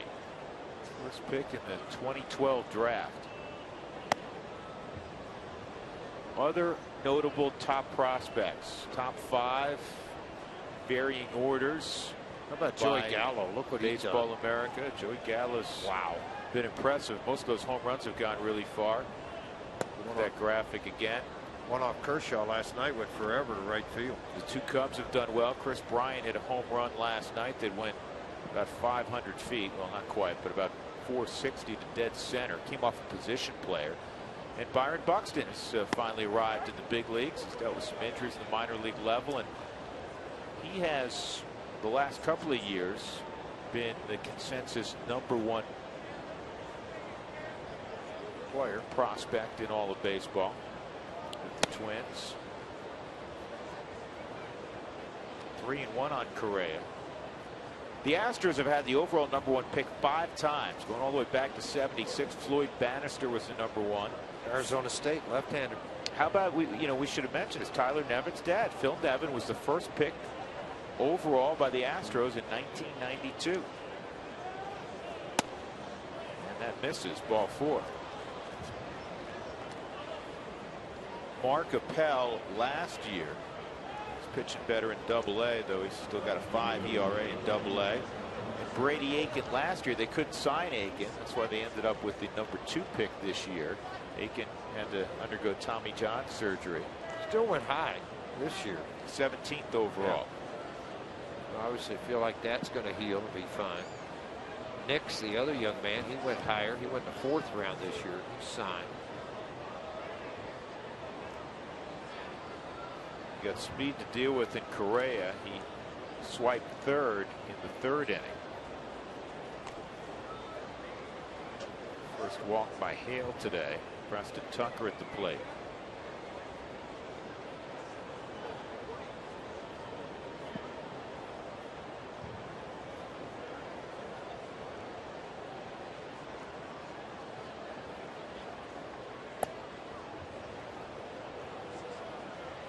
Pitch out for McHenry. A little better opportunity to throw out Correa.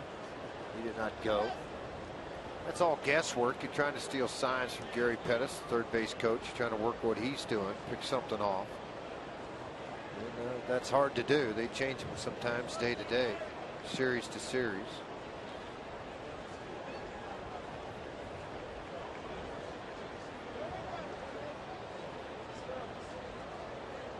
He was leaning a little bit.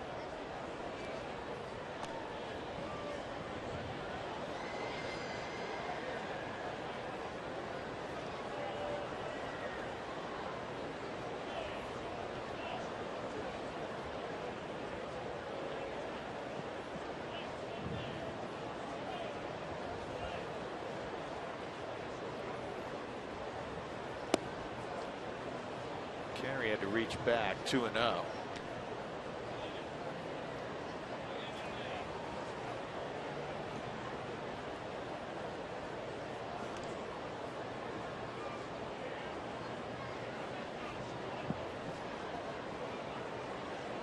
Tucker's home run in the 1st, the 11th home run the Astros have hit in this series. Correa takes off 2-0, big jump, and he'll swipe 2nd.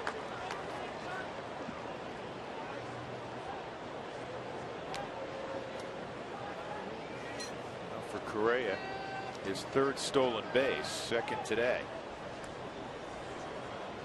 Look at guys who can fill up the stat sheet. George, this kid, second base now, can fill up the stat sheet. Yeah, breaking ball down in the dirt. He read well. He was already gone on it, but look how he runs. Look at the form, straight ahead too, not moving off left or right. Really like that.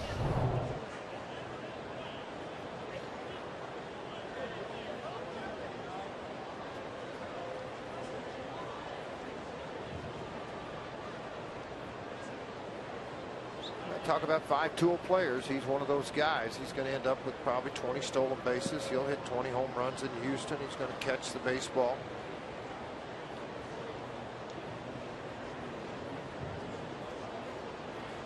Troy working him, trying to keep him close. And that ball's lined to right. That's going to give Houston the lead. Preston Tucker into 2nd with an RBI double. And it's 4-3 Astros. They go out in front again. Well, how impressive is Tucker guy swinging the bat? Watched him the other day on television. Swung a couple there very well. Comes up with a base hit after the stolen base. His team hits a lot of home runs, but they're aggressive on the base pass. You've seen that with the stolen bases. And man, do they come through with guys on base swinging the bat.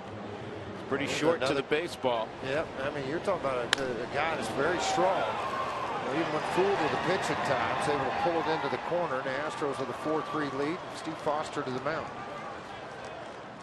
And Tucker has 3 RBIs, a ribby in each at bat.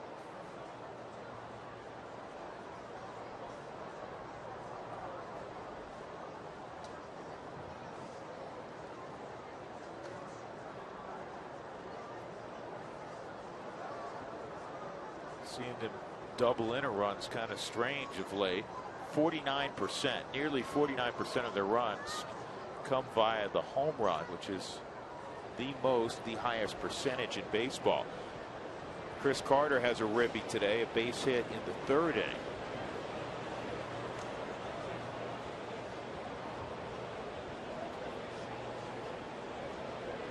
Carter late last night hit a 2-run home run to right center. And that's going to be extra bases to left. Preston Tucker comes on in, and the big man rolls into second. Back-to-back doubles, and it's 5-3. How often do you see them get after that first pitch? And for Carter, he normally sees a lot of pitches, but Houston, so aggressive. Well, you know, and you try to ask the hitting coaches, Dave Hudgens, one of those, that, hey, is your philosophy first pitch swinging? Well, they're not going to give anything away to you, obviously. You're the opposition. And that's a slider to kind of frisbee right out in the middle of the plate. He just hammered this thing to left field. And allows Tucker to come around and score. They change places there. It's just there's not a break in their lineup. Guys that can do damage. Luis Valbuena pops it up. Nolan giving a look, no play. Well, that's been one of the disappointing things when you talk to the Rockies and you've watched them. On paper, the Rockies lineup shouldn't have many breaks in it either. And yet they haven't scored with the frequency or the consistency that you would have thought they would, at least so far. Been here and there. Christian Bergman back to the big leagues now, warming up here in the 5th inning. 3 innings, 1 hit, no runs the other day for Albuquerque. They made a move today. Brooks Brown placed 15-day disabled list, right shoulder inflammation. Second time Brooks has had to go on the DL.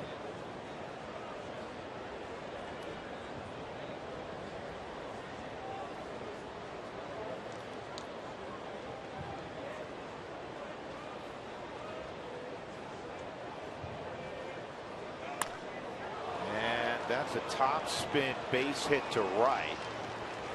Stopping at third is Carter.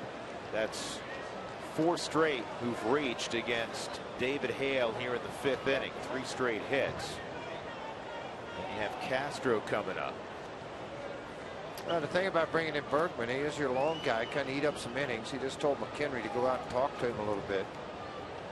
Trying to buy a little more time until they find out Bergie's ready to go. But similar stuff.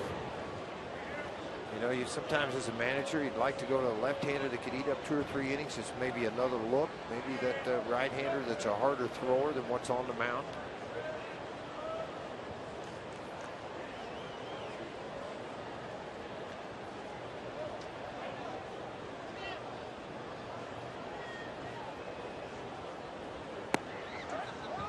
Strike on Castro. Hales struck him out twice today.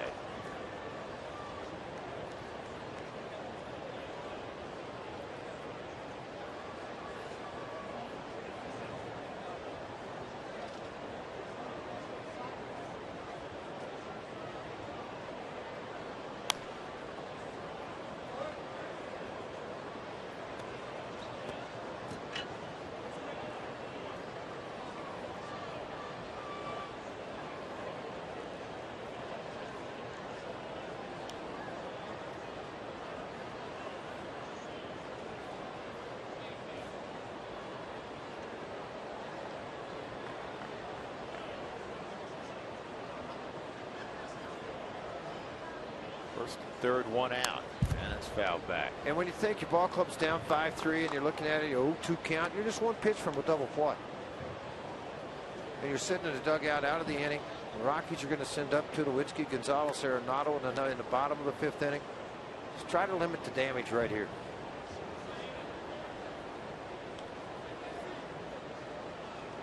Pitch number 90 upcoming. 5 runs, 10 hits for Houston. The Rockies, 3 runs, 4 hits. 3 runs came on 1 swing of the bat from Carlos Gonzalez in the 1st inning.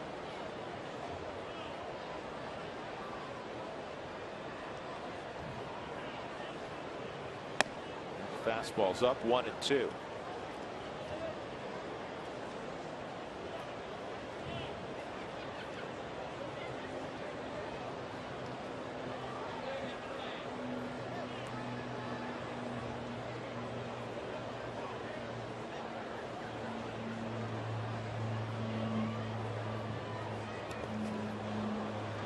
Henry blocks that.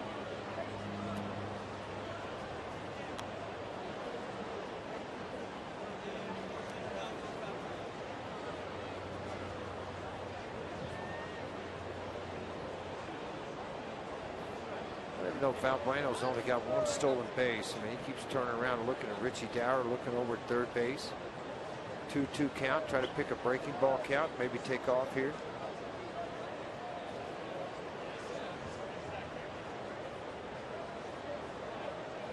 Not going, and another strikeout of Castro. He got him to chase a breaking ball. 3rd time he has struck out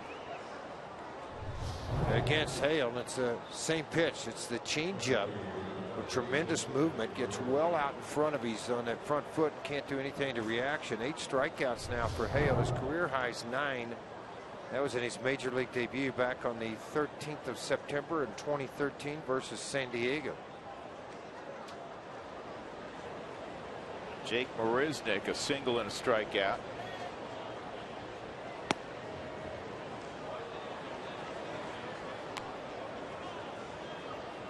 Astros have scored twice here in the 5th. They're up 5-3. Yesterday they scored in 5 different innings, and already they have scored in 3 of the 5 innings tonight. It's a relentless offense. And yesterday they had so many good 2-out base hits that scored runs. Axford 2 outs, the 2-run home run in the 8th.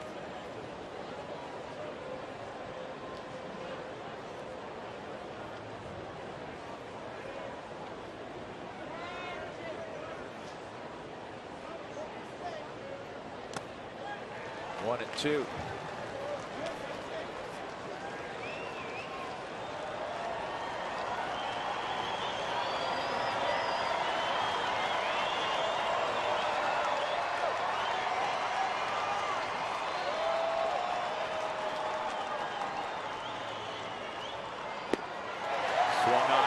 So David Hale strikes out Marisnick, his 9th strikeout. He leaves runners at 1st and 3rd, with 2 runs in the inning, and it is 5-3.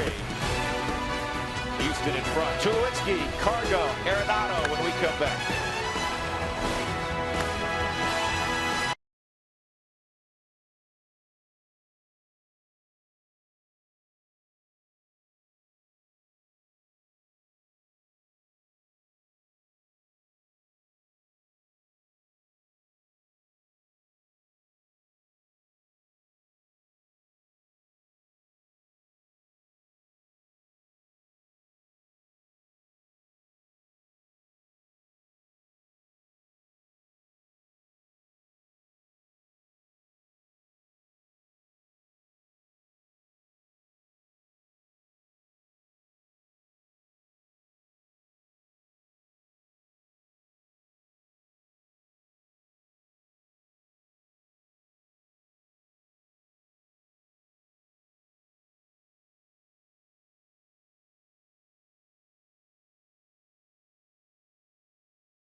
afternoon on Root Sports. Rockies trailing the Astros 5-3. Drew Goodman, George Frazier, Mark Stout.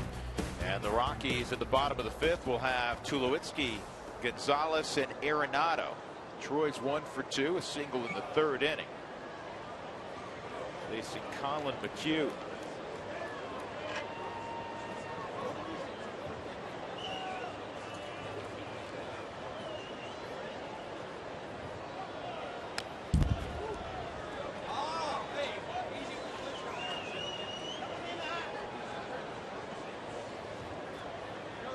Strike count.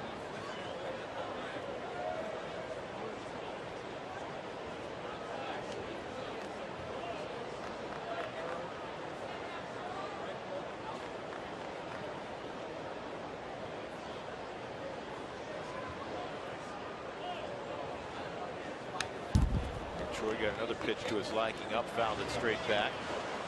Career .320 hitter against the Houston Astros.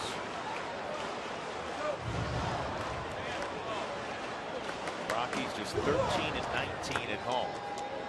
Plenty of time to turn that around, but they got to start getting things going on this homestand. It's game 2 of 8.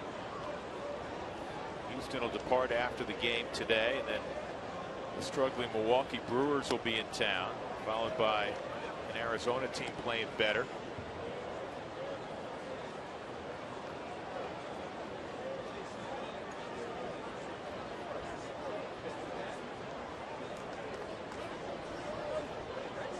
Arizona trailing the Angels in the 6th inning today, 2-1 down in Phoenix.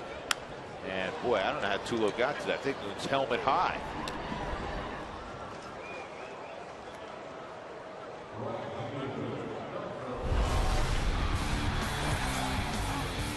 Today's game changer brought to you by T-Mobile. First inning, Cargo, third string ball game. He goes deep. And as we often say, when he goes deep, there's little doubt about it. 3-run home run, and then he fell behind his last at bat 0-2 and worked out a walk. 10 home runs, 27 driven in now for Cargo. 6 home runs his last dozen ball games. And that's in there for a strike.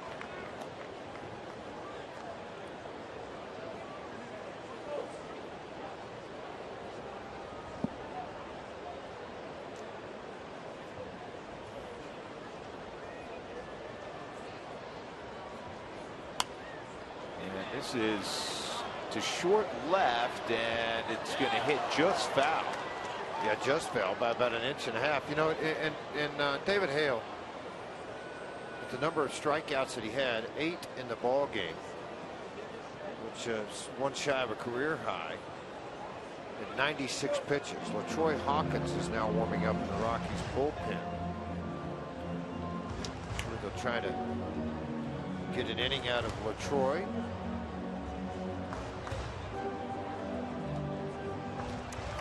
Such a valuable part of a bullpen. When you're down 2, maintain that score. Keep it right there as it is, down 2. Or less if the Rockies can put any on the board here in the 5th. Give your ball club a chance. You don't want to get carried away from you. And McHugh strikes out Gonzalez. 2 outs in the 5th inning. And 7 strikeouts for Colin McHugh. And 84 pitches for him. So now you start to work into that bullpen more than likely.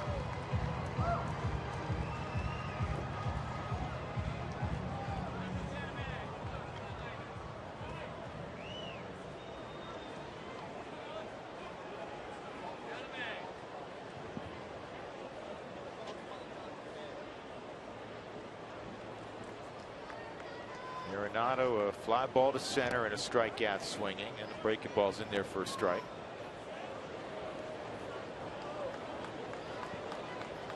To correct that, David Hale had 9 strikeouts, which tied a career high. Walked 1 batter.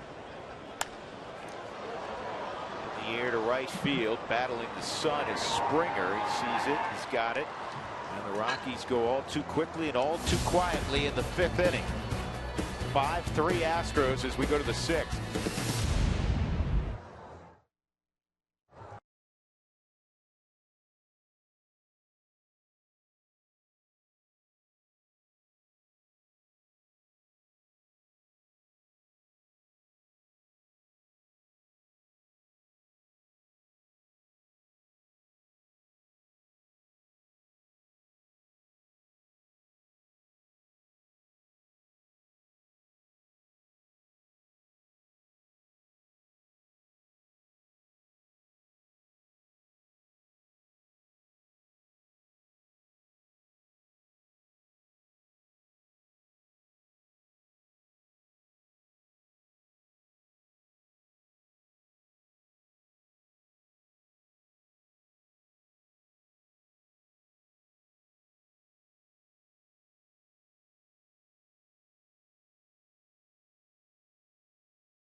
3 of those runs add to the number 8.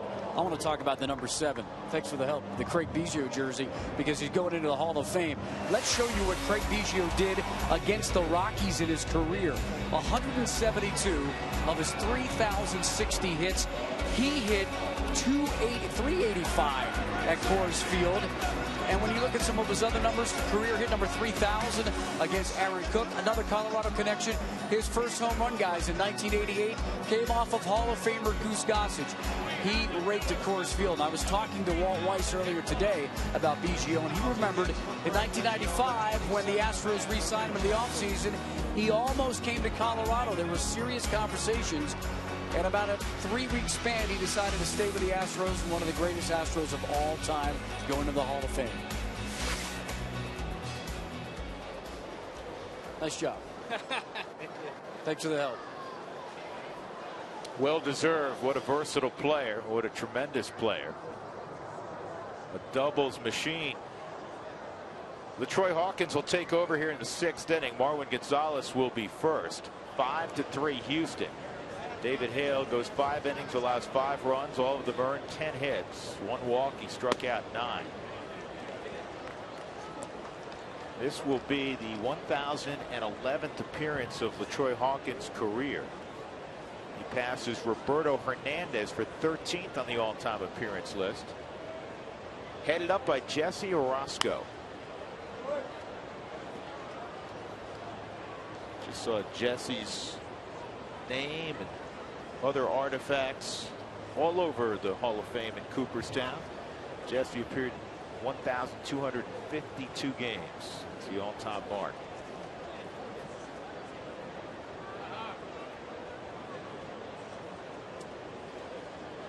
(0-2), and this is a comebacker. Troy will go underhand, 1 out.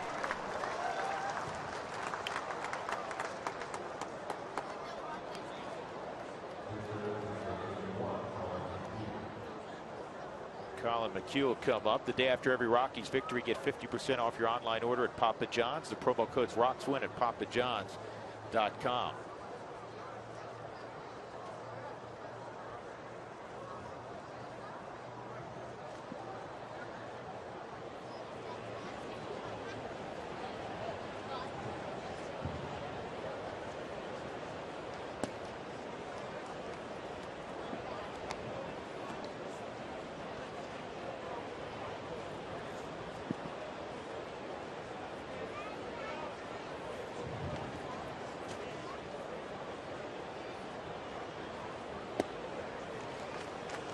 Ball and a strike.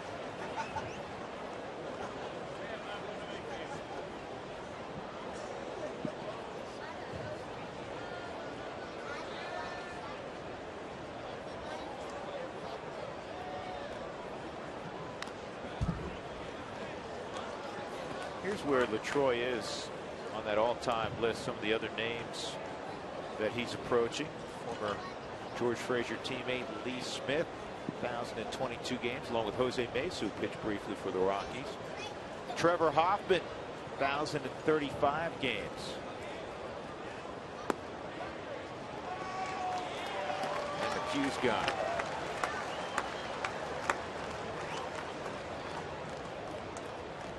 But it's a testament to LaTroy and his ability to stay in as good a shape as he has over the time, and his ability to maintain pretty much all of his velocity. George Springer, 2 singles and a fly ball to left field.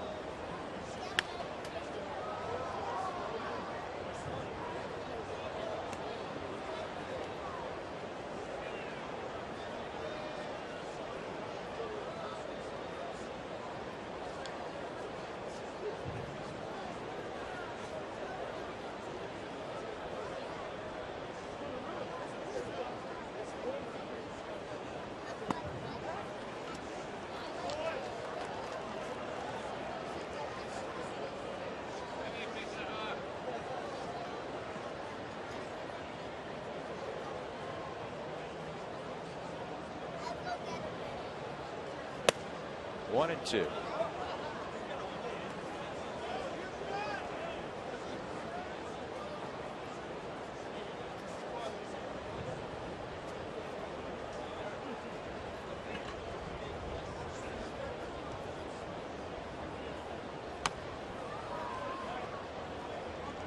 Well, vote for your favorite Rocky at All-Stars on your computer, tablet, or smartphone for the 2015 Esurance MLB All-Star Game Ballot exclusively at Rockies.com. And don't miss these 86th All-Star Games.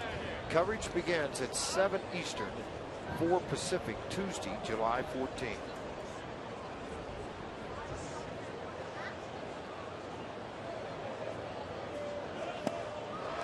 And Hawkins, so 1-2-3 inning, a couple of strikeouts. So we go to the bottom of the 6th inning. The Rockies trailing by a pair of runs. Ben Paulson will lead off when we return.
Brandon Barnes to face Colin McHugh in the 6th inning. McHugh gave up a 3-run home run in the 1st to Carlos Gonzalez, and since then he's allowed only 2 hits. He has struck out 7 Rockies.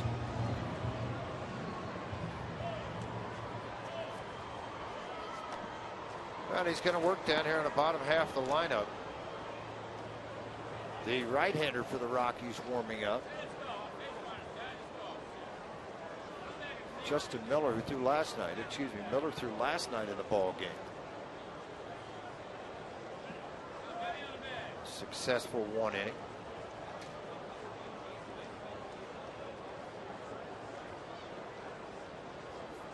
Darren Holmes fast on the phone again.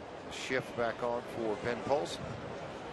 Going to try to come inside with the heater. They do, almost got it. That would be inside. McHugh 7 ground ball outs, 3 fly ball outs, and 5 strikeouts in the ball game so far, doing what he typically does for this Astro team. And I would think once he gets through 6, he's at 87 pitches, he'll probably go to that bullpen. The American League, George, so far this year leads 74-59 in interleague play. You realize it's been since 2003, the last time the National League won the interleague series. See, you would think with the American League having to go to the National League, having to use the pitcher to hit, the elimination of the DH, taking a good bat out, the National League would have a little bit of an advantage.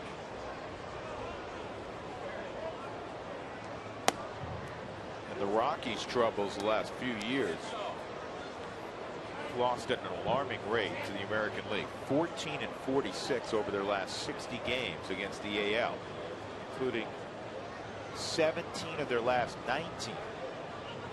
And we're back to that changeup again, or curveball, something off speed. The same thing he did to Charlie Blackmon, same thing he did to Carlos Gonzalez.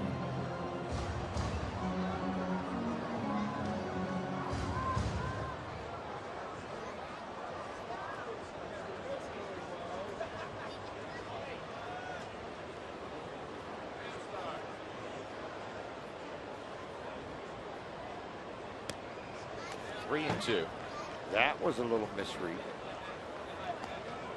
Todd Helton not playing anymore, but the jerseys are still here at the park. Beautiful sight. See number 17's number retired.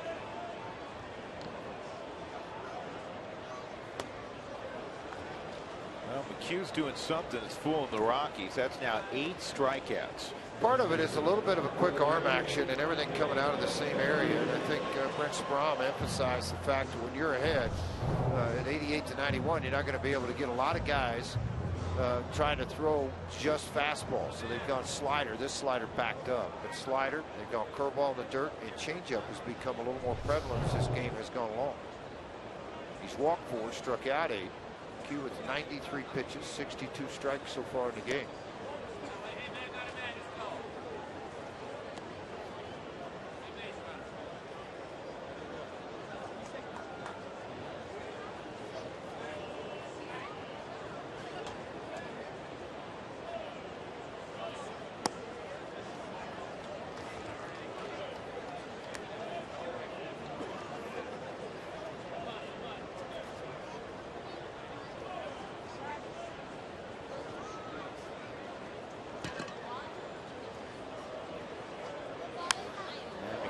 Works underneath this one.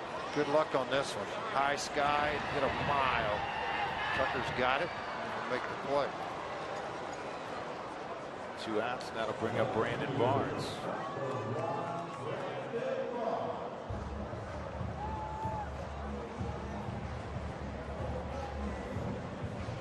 Barnes a base hit. He's walked. He's had 2 good at bats against McHugh. Hi guys, how you doing today?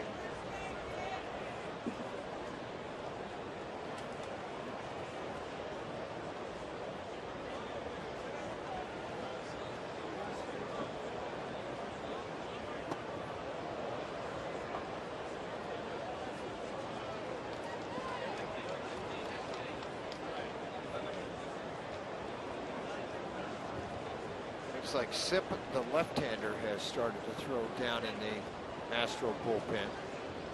Thatcher threw in the ball game last night. Miller and Oberg both throwing in the Rockies bullpen.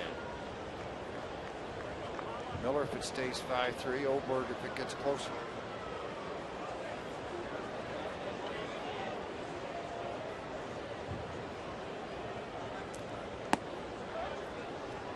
Two O's in there, 2-1.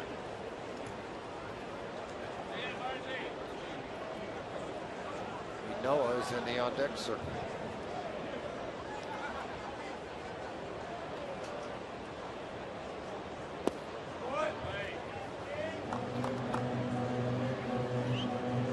Three and 1 on Barnes. He worked the walk the last at bat. Mentioned the base hit back in his first at bat. Missed high and wide of pretty much everything, but that last pitch was down in the dirt.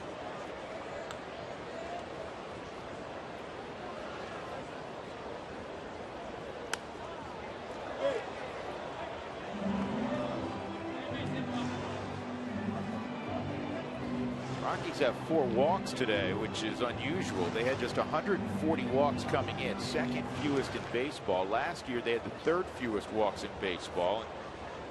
And one of the reasons their on base percentage is pretty low at 314. A year ago it was 327.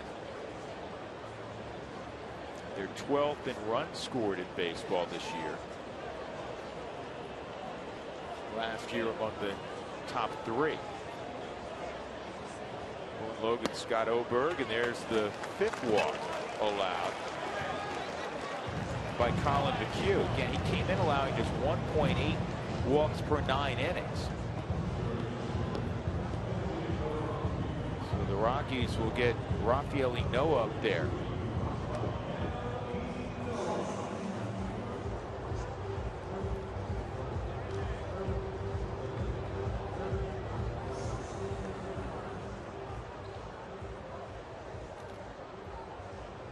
One of the things that's changed in baseball the last few years, obviously the heavy use of analytics offensively and defensively, but it's been almost commonplace, George, and I don't recall this in the past, that when you get a pinch hitter, the pitching coach almost automatically will go out and, I'm guessing, review the scouting report with the pitcher. Different leagues, you don't have to see these guys as often, so they'll make sure everybody's on the same page here. Don't make a mistake. Middle half in, let him play and let him ambush one of your fastballs.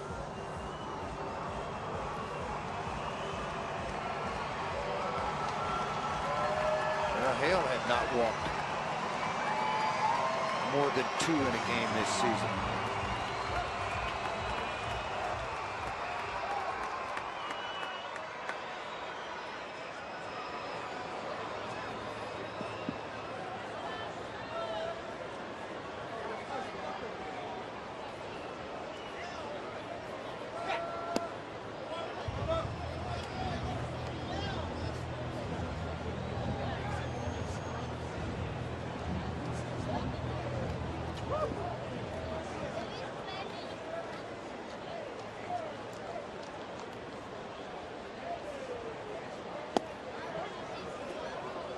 Ball, 1 strike. You mentioned those 5 walks by McHugh. That I don't know if you mentioned this or not, Drew, but that is a career high. You mentioned he'd only been averaging a little less than 2 per start. I think if you walk 5 at Coors Field, especially with his history, that he'd be on the wrong end of things. But his club's up 5-3, and now it's swing indicating that Noah was badly fooled, so it's 1-2.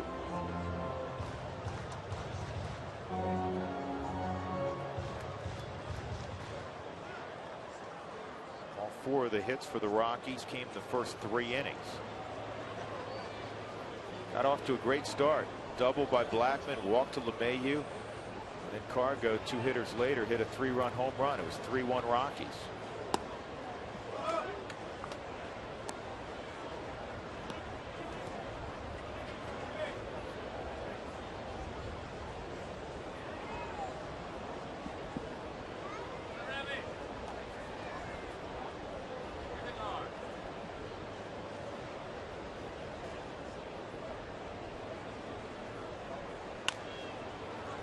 Boy, that would have been sweet.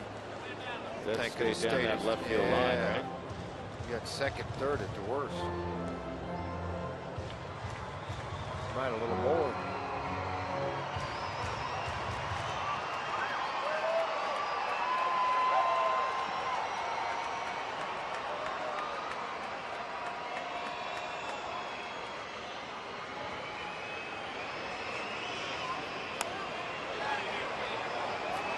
Foul ground. Castro wants to hit the top of the dugout.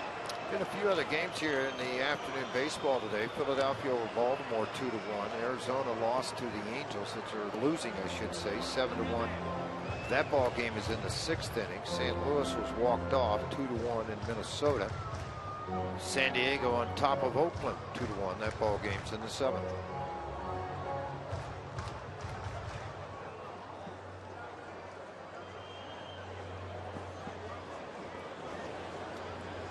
Barnes at first with 2 outs. We're in the 6th inning.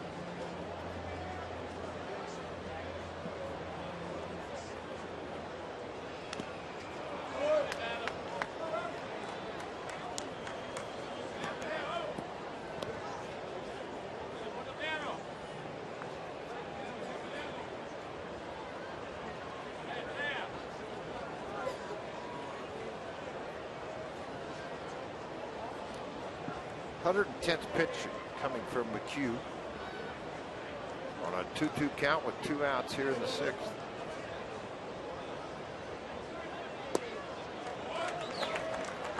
Locate that fastball down in the way. It's 3-2. I mentioned the Barnes will be off. left-hander Sip warming up down in the bullpen. Blackman is due up next, the left-hander against Sip this year. In his career, he's 1 for 2 with a home run.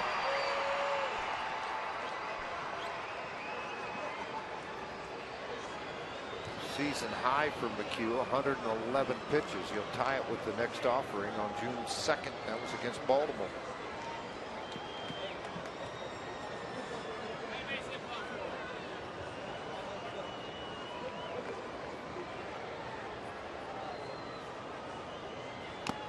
And foul ball.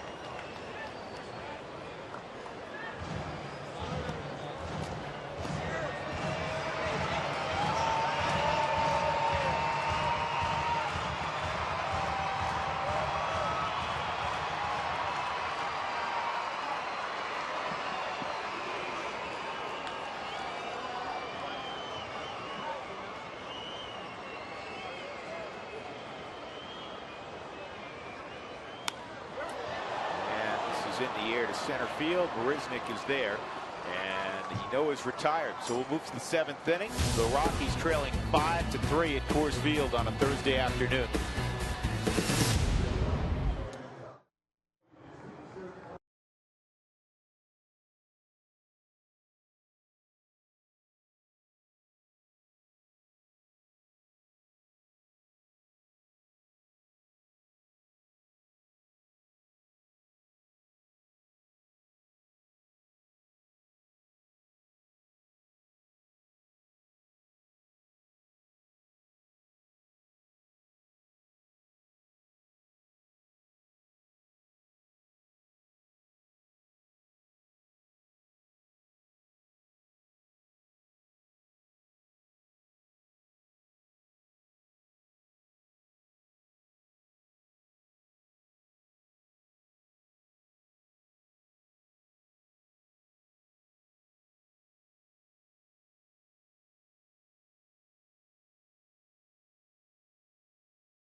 The honor of announcing the Rockies draft picks for the 2015 Big League Draft a week ago while on the East Coast. Philly also made the trek up to New Britain, Connecticut to catch up with some future Rockies playing for AA New Britain, the Rockcats. That's all on the next Rockies Real Time. In fact, you can catch it tomorrow after the game.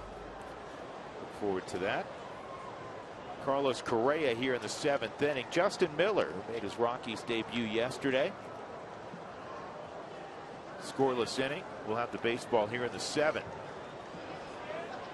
Correa 6-4-3 double play, reached and scored after getting on a fielder's choice. He has 2 stolen bases, also a walk today. New Britain first in the Eastern League right now at 36-28. Albuquerque in 3rd place at 30-37. They're 8 back. Modesto 9 games back, 2 games under 500, 3rd in the Cal League North.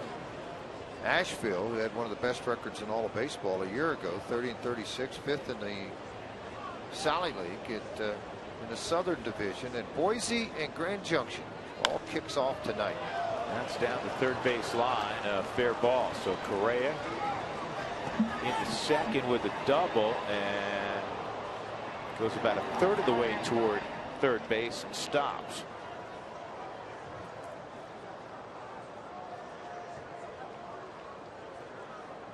Again, it's pretty good. It hugs the line. You're in the 7th inning. Guy that hits the ball typically up the middle, going to pitch him away. You pitch in, and he pulls it right down the corner.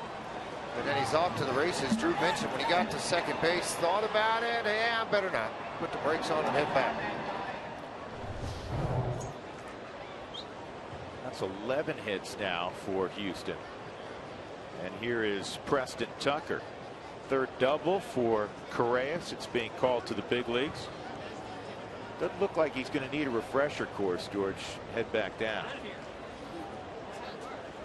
No, I think he's going to be all right.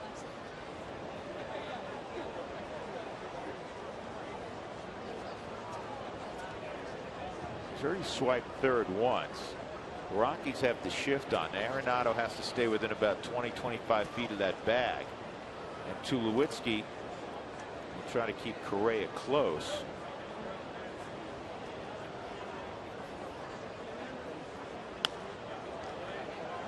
Astros have done a terrific job really all year, especially in this series, however, adding on. Again, the Rockies had a 3-1 lead. 2 in the 3rd tied it up. 2 in the 5th gave Houston the lead. Starting to get late. 7th inning.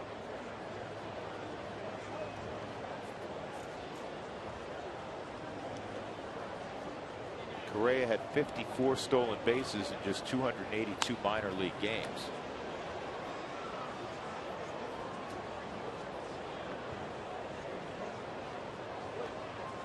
So many aspects of the game that you have to refigure out when you get to professional baseball.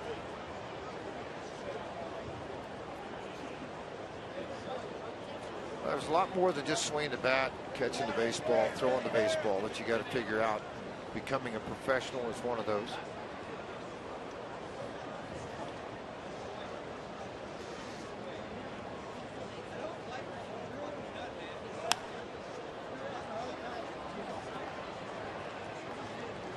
So it's an easy play for Barnes, so no advancement for Correa. And Chris Carter will come up. Carter's 2 for 3, 2 ribbies, single and a double. Rockies trying to snap a 3-game losing streak. They've lost 7 of 8.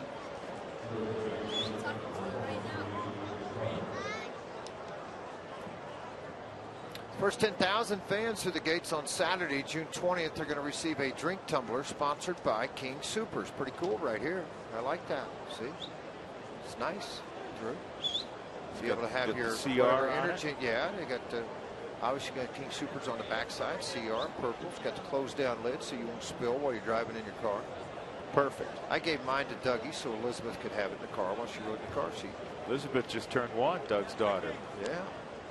Happy birthday, Elizabeth. Saw the picture of her eating cake, and it looked like her father eating cake. In fact, she was a little neater.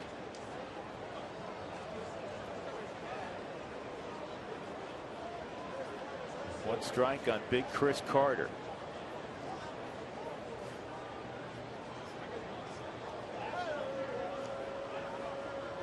You know, you pass him in a hallway and it's like a 2-guard in the NBA. You look at him like, dude, you kidding me? He's like, you know, a 2-guard in college then. I mean, he is monstrous. No, I was going to say bigger than that. I mean, he's 250 pounds. And I mean, just so athletic. I mean, 2 guards in the NBA, they weigh 250. LeBron's a freak. He's about 270.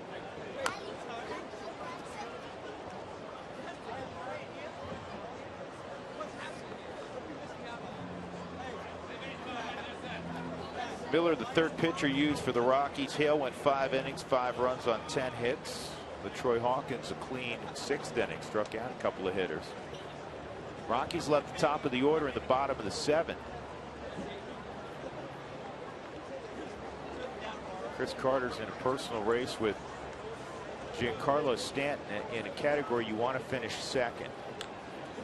Carter has struck out 87 times. Stanton has struck out 86. That's the most in baseball. Chris Davis of Baltimore struck out 84 times.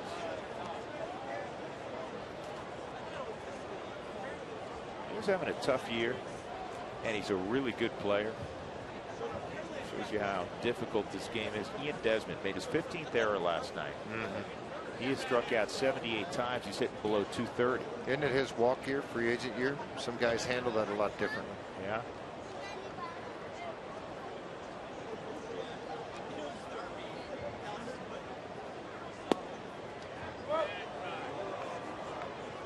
Two and two.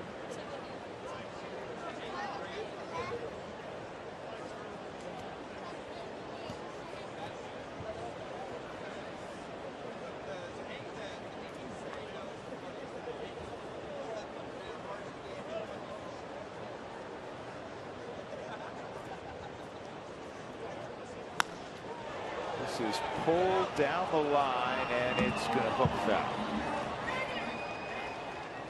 Took the previous pitch, a hard slider outside corner, and was not called a strike, and he goes back to it again. This time stayed out over the plate a little bit too much, able to get some solid wood on it, pull foul.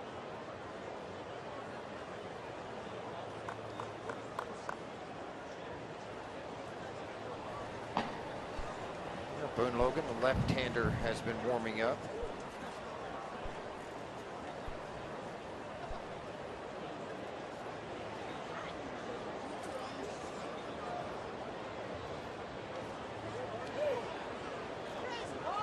Miller's got to step off. Correa bouncing around at second.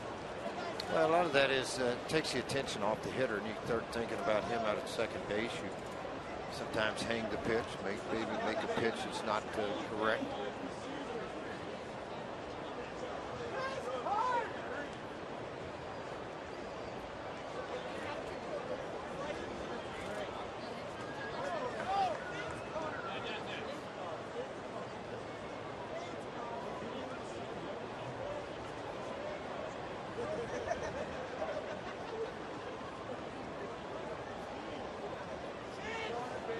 Runner going, and Correa swipes his third base of the game. Second time he has stolen third. You mentioned jumping around an awful lot out there, getting into that spot with one out. Fly ball now scores him. Rockies will have to pull their infield in. Of course, McHenry throwing over Carter, 6'5" against 5'9". That's a little difficult to do. You have the right as a hitter to stand in the box. This throw not anywhere close or on time. Had a little bit of an obstacle in front of it. That's why it's a huge stolen base. It's not just a young kid saying, hey, I think I can get a bag. With one out, that's a huge base. It's all planned. See if Miller can get the strikeout. I want the ball in play here.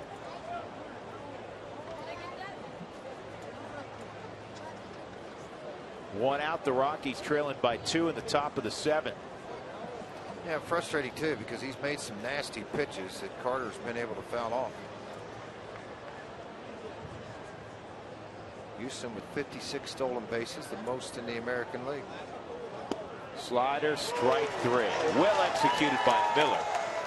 And that's the second out, so the infield can drop back. Luis Valbuena's due up. The Rockies are going to go get Boone Logan to face him. Here's the slider Drew's talking about, and it just froze him. I mean, it's a center cut right down the middle of the plate. Didn't get a good look at that coming out of the hand. Good job. They were able to get the strikeout. So Justin Miller walks off. Boone Logan to face Luis Valbuena when we come back. It's 5-3 Astros leading the Rockies at Coors Field.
Correa, who doubled and stole third, is standing 90 feet away.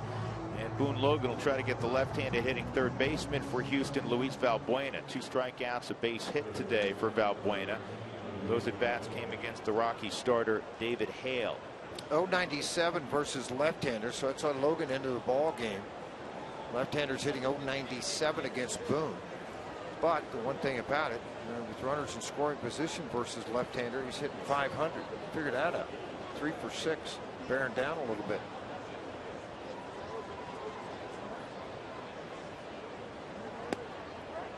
Valbuena leading the club in home runs with 16. Last year he hit 16 and 478 at bats. He has 16 this year and 225 at bats.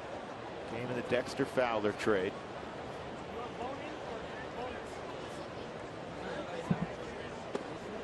Ball and a strike. 2 sliders in a row, trying to stay off the fastball.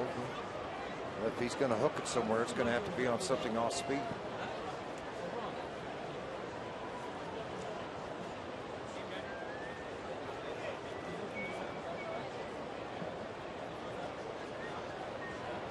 Heavy shift to the right side of the infield. 2-1. Fastball, but up out of the zone.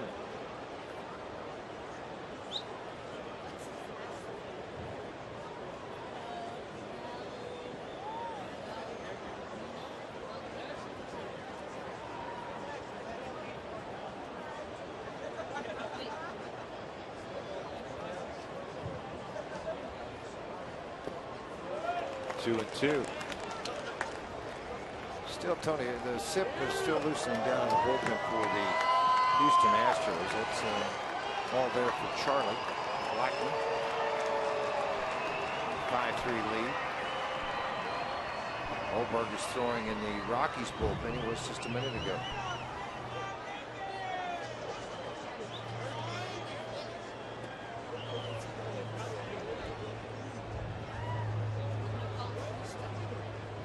Two, got him. Valbuena goes down swinging against Boone Logan, and Correa stays at third base. So we go to the bottom of the 7th inning. The Rockies trailing by 2. They'll have the top of the order after we stretch at the 20th at the plate.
Rockies 5-3. The Rockies trying to avoid losing 4 straight to the Astros this week before the Brewers arrive tomorrow. Who wants tacos? Fans, follow at @RootSports_RM on Twitter to receive alerts for the Rockies taco special when the Rockies score 7 or more runs. Colin McHugh goes 6 innings. He's on the plus side. He allowed 3 runs on 4 hits. The runs came in the first inning on a Carlos Gonzalez 3-run home run. He gives way now to Tony Sipp, the veteran left-hander. Tony faced the Rockies on Tuesday down at Minute Maid and struck out the side. It'll be the 26th appearance for Sipp. Numbers are good for Tony. Lefties hitting 211, righties even less than that for Asian. 23 2/3, 29 strikeouts. Good arm, throws a good breaking balls. Secondary stuff's good. Looking down at their bullpen, it looks like Field is just starting to get loose. Tommy Canley's getting loose. Charlie doubled, scored in the first, 2 strikeouts after that against McHugh. McHugh struck out 8, he walked 5, allowed 3 runs on 4 hits. Tony Sipp's an interesting guy, George. He went to a couple junior colleges and then matriculated at Clemson, where he was a two-way player. He was the starting center fielder, and then he jogged in late in ball games from center field. He was their leadoff hitter. Like a lot of guys that are two-way guys, and he was a very good athlete. But he didn't like the slider. So they realized very good arm on the mound, a strike throw for a left-hander. Let's rush him through this thing and see what he does. 92 with the last fastball. Counts even on Charlie at 1-1. I mentioned Charlie is 1 for 2 in his career versus Sip. It was a home run.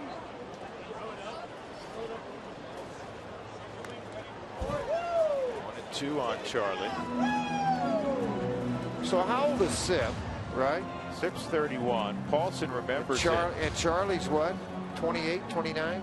Blackman? Yeah. Is he 28 yet?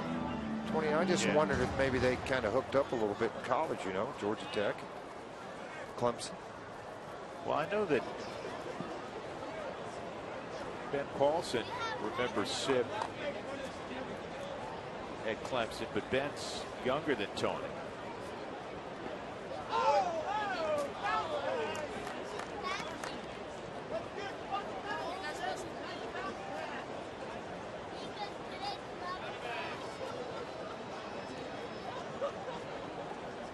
Georgia Tech versus Clemson right here, 2-2.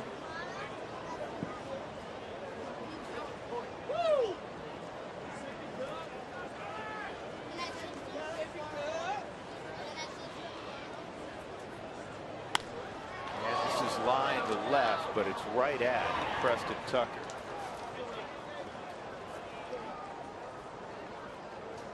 DJ LeMahieu will be next. We check our CenturyLink link to what's next. Here's the pitching matchups over the weekend.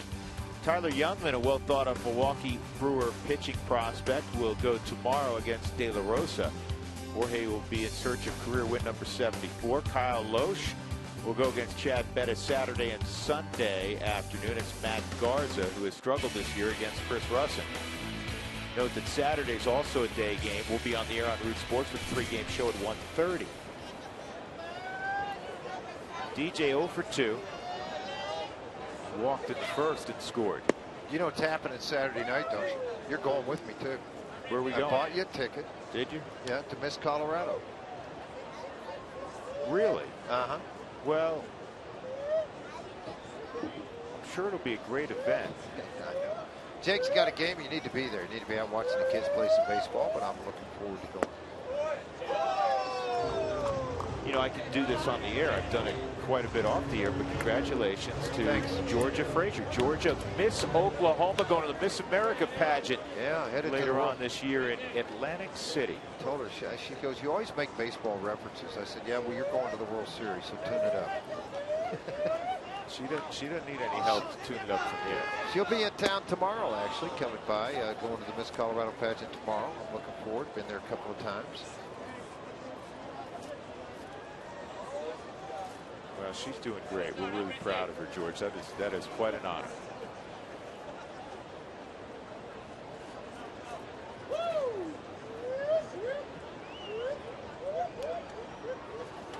Two and one. 3-1. I'll save the obligatory. She got all her talent from her mom. Most people realize that. Right. Certainly her looks. Right. Exactly.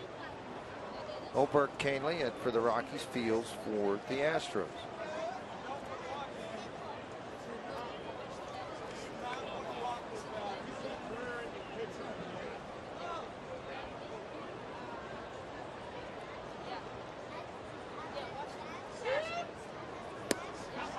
And that's in there, 3-2.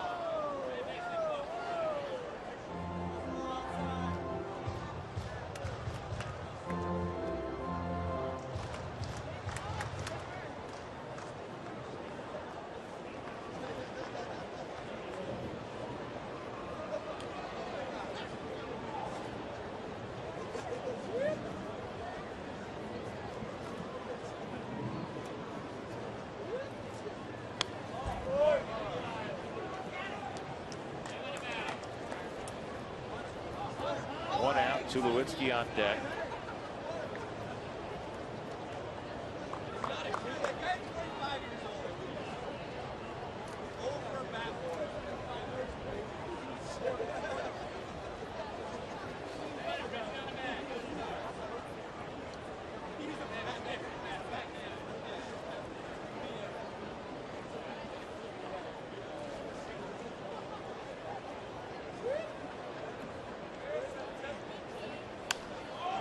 is looped to right. Get down. Diving catch, George Springer. Did that same exact thing to LeMahieu in Dallas Keuchel's start. Made a great play in the right field corner.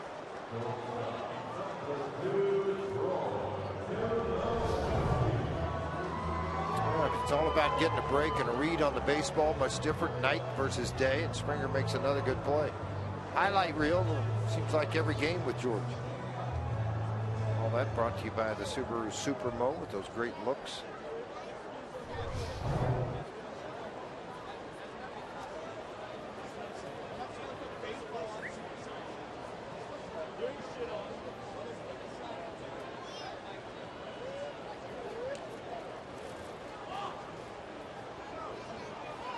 Troy singled in the third. Rockies in the third inning, George, had Tulowitzki leading off. He singled. Cargo walks. You got 2 on, nobody out. But then Arenado struck out. Paulson struck out. McHenry hit a fly ball to left.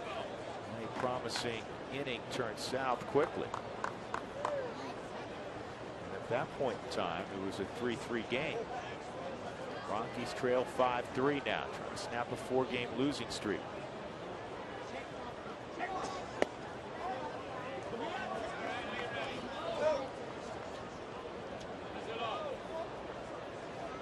Actually, I said 4, 3-game losing streak. The win in their last 8 ball games was Sunday in Miami.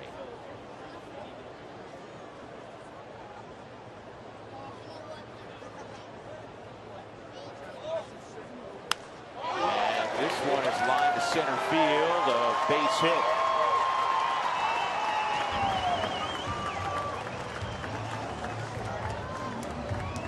Here comes Cargo. Facing Tony Sipp. 0 for 4 in his career versus Sipp. Brett Strom back out to let him know what's going on here. Ball got up on Tulo. Tulo drove it into left center field. Tulowitzki today, a couple of hits. He struck out.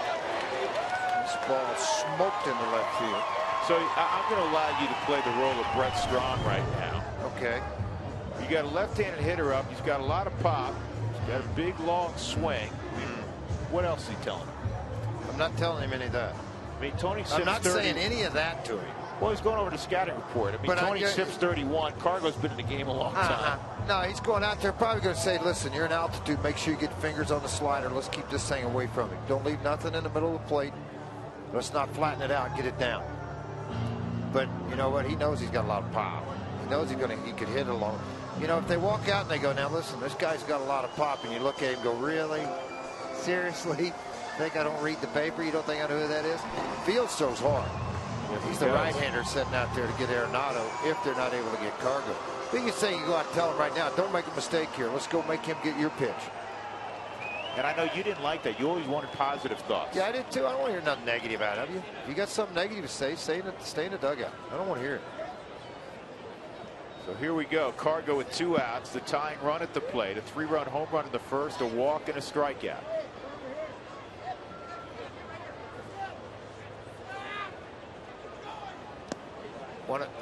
And boy, did he get this one. Holy cow. This ball, last night's traveled farther. This one just got there a whole lot faster.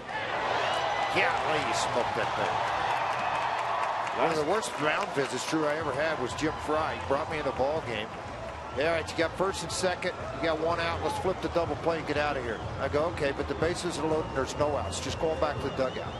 Jody Davis Jody about fell off the back of the mound standing there. Jody Davis was catching at the time with the Cubs.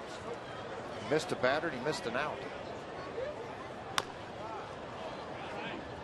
How about that? Not good. First, second, 1 out. Get you double play. Get us in the dugout. Jimmy, they're loaded. There's no outs. Bye. Oh, well. 1 ball, 1 strike. Cargo's hit a home run in 3 straight games. Last time he did that was 2013 in the month of May.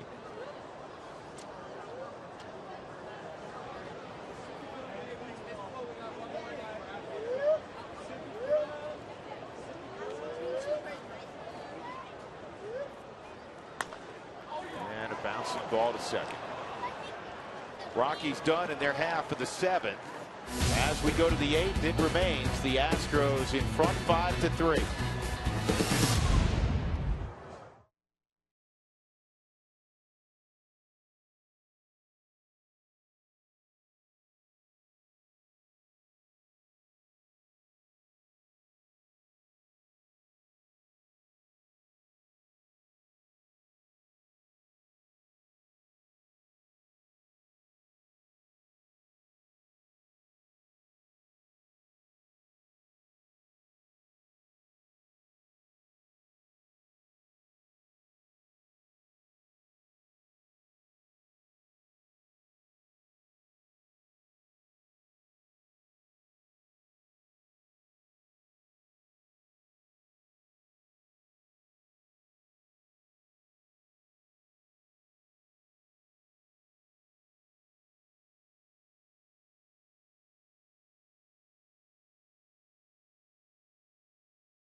You're looking at Gary Pettis. He is the third base coach for the Astros.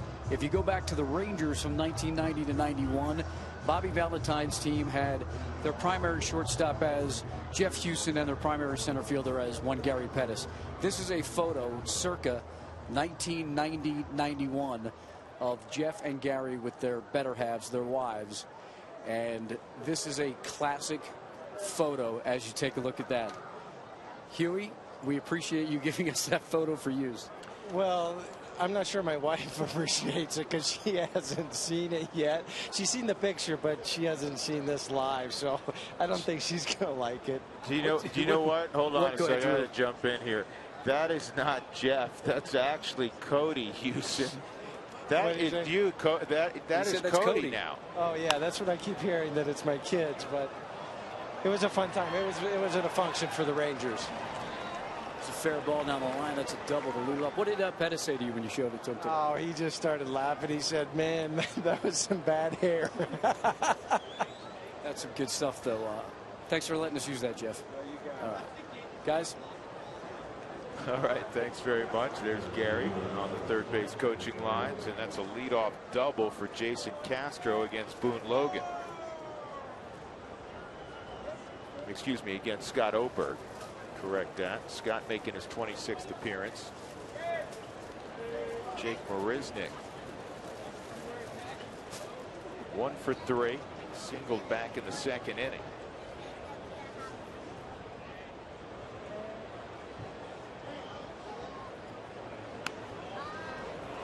And this is going to be a tough play, and a nice job by Oberg flipping it to Ben Paulson. Paulson made a good decision, good communication.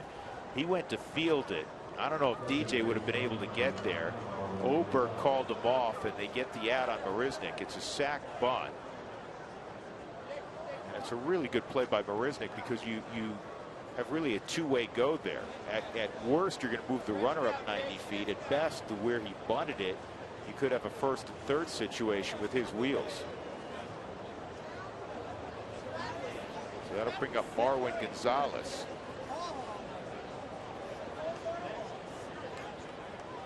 He's 1 for 3. 5 runs, a dozen hits for the Astros.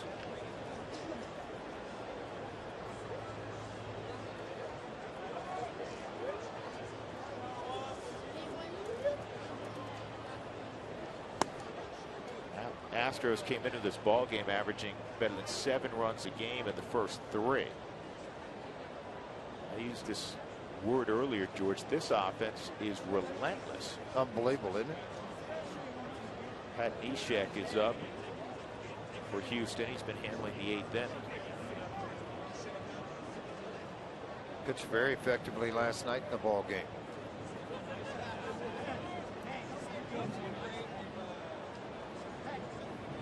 .45 hits in the series for Houston. Let's take another look at this as he crossed the bag. A little skip at the end, whether it was the ankle maybe bit a little bit when he hit the bag, went down the tunnel with the trainers.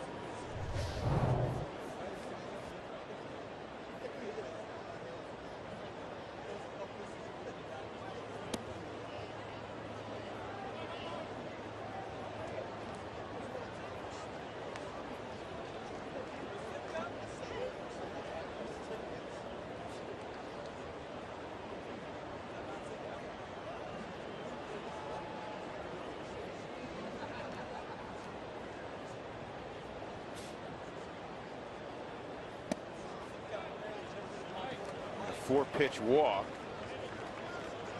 Marwin Gonzalez goes down to first. Now up the middle, you'll play for 2. You'll get a pinch hitter here.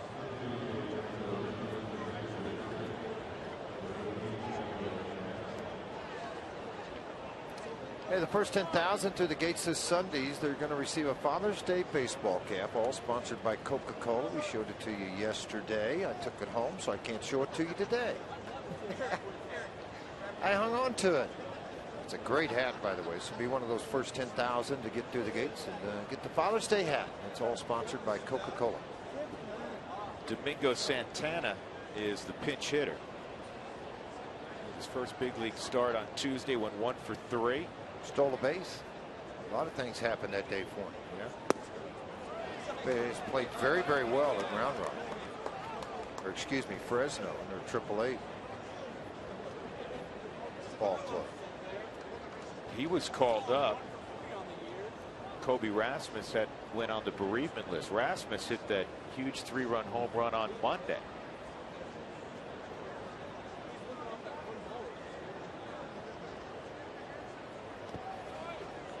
Job by McHenry.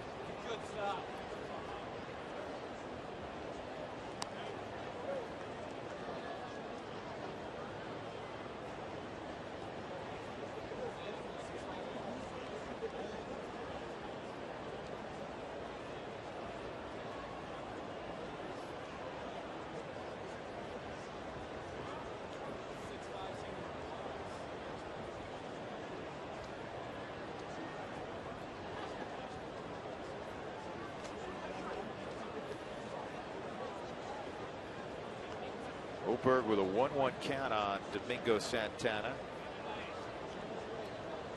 101 minor league home runs for Santana. Yeah, right at top 100 prospect, and one of their top prospects, obviously, in their organization. They got a load of them, don't they? Yeah, I think they had 7 in the top 100 this year.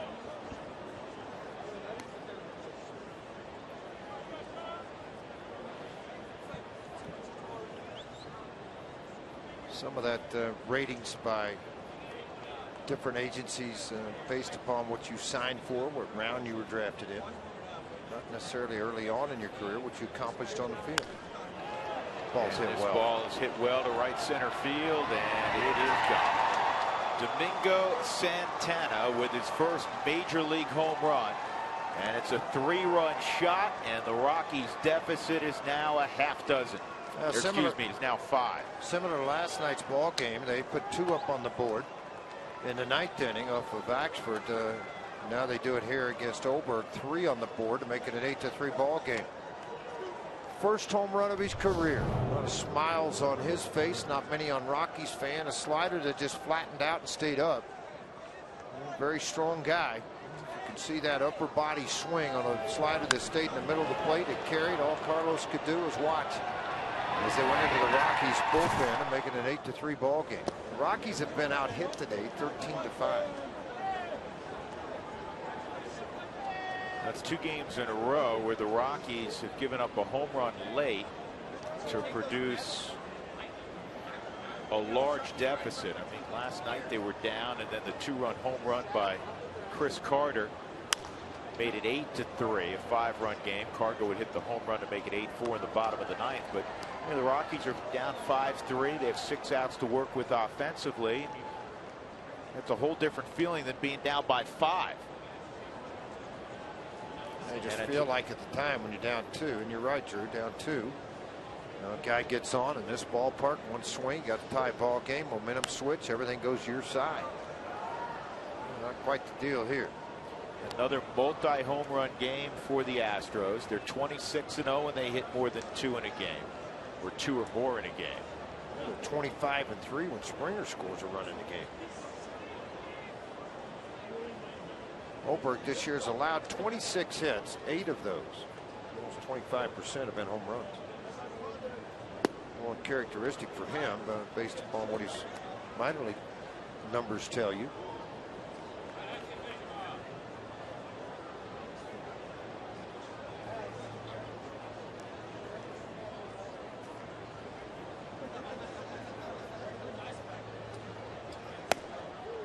And it's 3-2 on Springer. So Oberg struggling here in his inning of work. Still no action in the Rockies bullpen. 15 pitches thrown.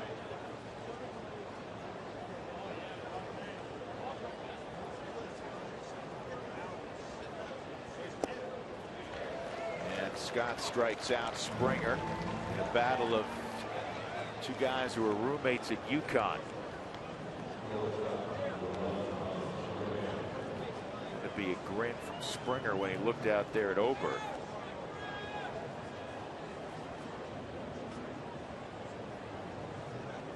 Much Oberg would be grinning back at him after that Domingo Santana 3-run home run. Correa double his last time up. He scored a couple runs today. He has 3 stolen bases. Looks at a strike on a 96-mile-an-hour fastball.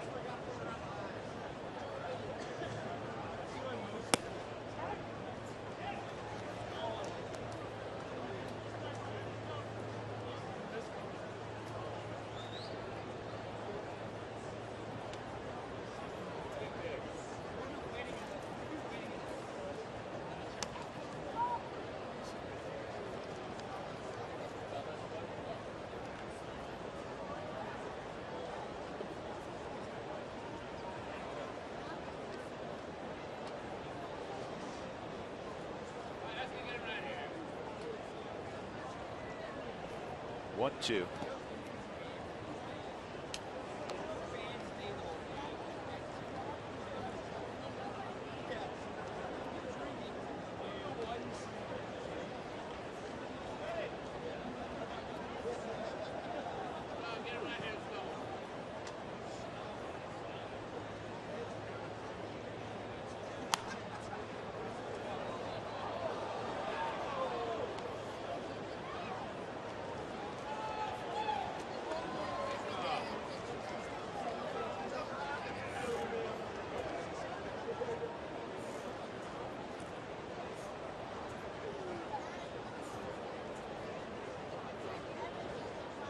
Two balls, 2 strikes, and Correa fouls that pitch off.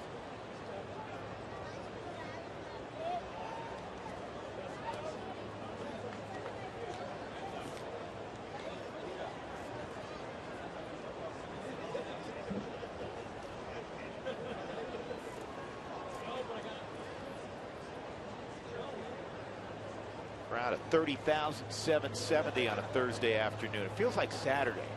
It does feel like, well, it's just normally you don't do Thursday games on television. Most of the time that's an off day, but with some of the rain and different times you got to pick up some games. But you're right, it does feel a little bit like Saturday. I like the 110 start versus 2. Me personally. 3-2 on Correa. I got the stat for you, George. It's hard to believe, and it just underscores how good Houston has been in this series. They've hit 12 home runs in almost 4 games. 9 different players have hit those 12 home runs. That's crazy. Nuts. Springer a couple, Valbuena a couple, Tucker a couple. It's fouled off. Rasmus has hit 1. Conger, Correa, Marisnick, Carter, Santana now. 9 different Astros with a home run over a 4-game span.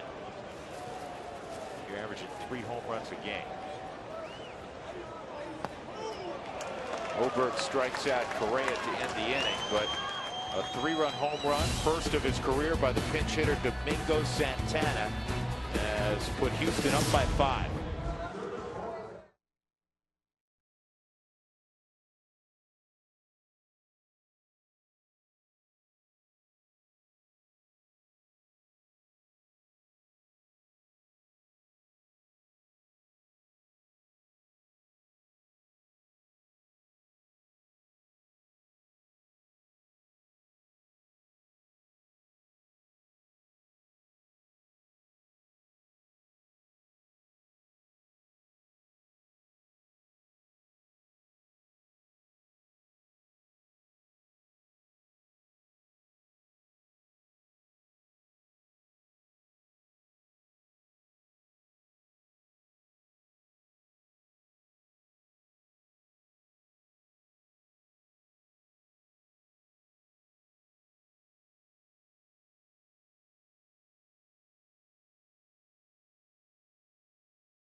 Go.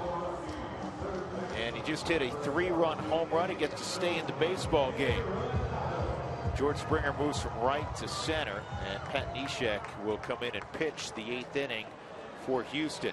So Jake Marisnick goes out. Nolan Arenado 0 for 3. He'll lead things off.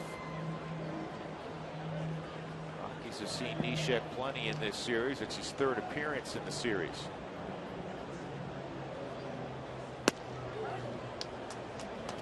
Unorthodox delivery, fires it across. Well, it's really strange. He used to be an over-top guy, and then he got hurt, and he started tinkering around with this delivery, and it's been obviously very successful in the Cardinal uniform a year ago, and then now in this Houston uniform. It's toward left center field. It's going to get down, and it'll be a double for Arenado.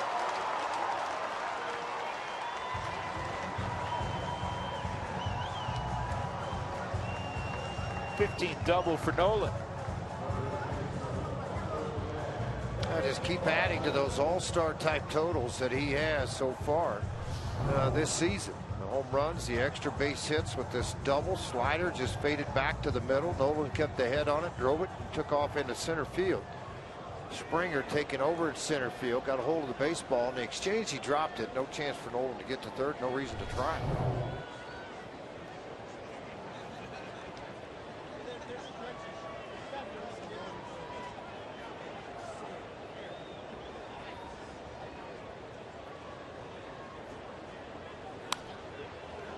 Off by Ben Paulson.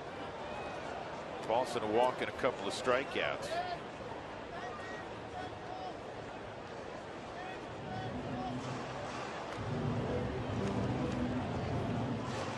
With that double by Arenado, the Rockies just 6 hits today, hitting 187 over their last 8 ball games. 2 strikes.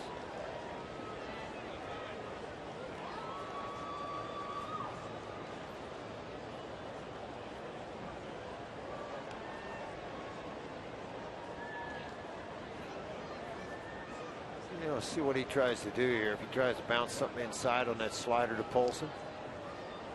Got a very good changeup too. He went fastball, he elevated it, he got strikeout.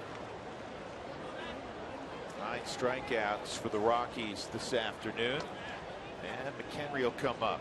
That's 0 for 3.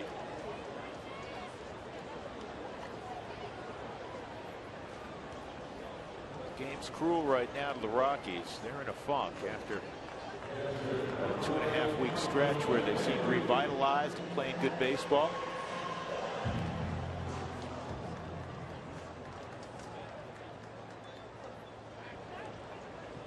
Christian Bergman is up in the Rockies bullpen. He was up way back in the 3rd inning also.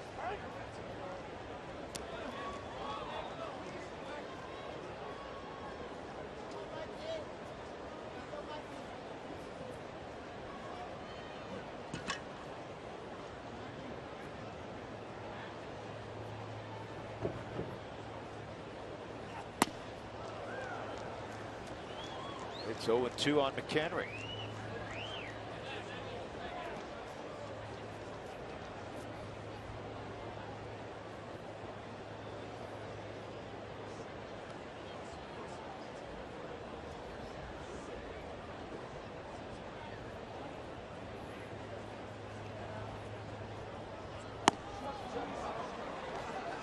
Ishek strikes out McHenry. 12 for 67. That's the Rockies' average with runners in scoring position. Last 67 plate appearances. 11 for 67. An outside corner, nasty pitch, and a strikeout again.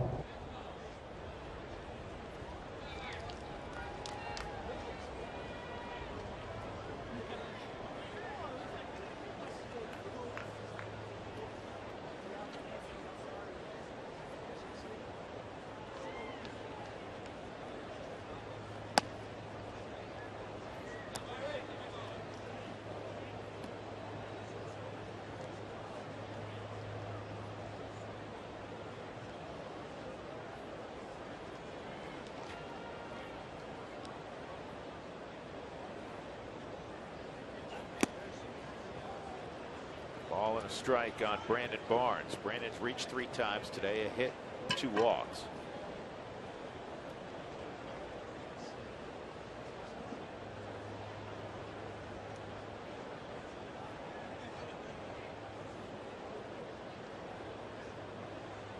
Eight 3. The Rockies trail here in the 8th.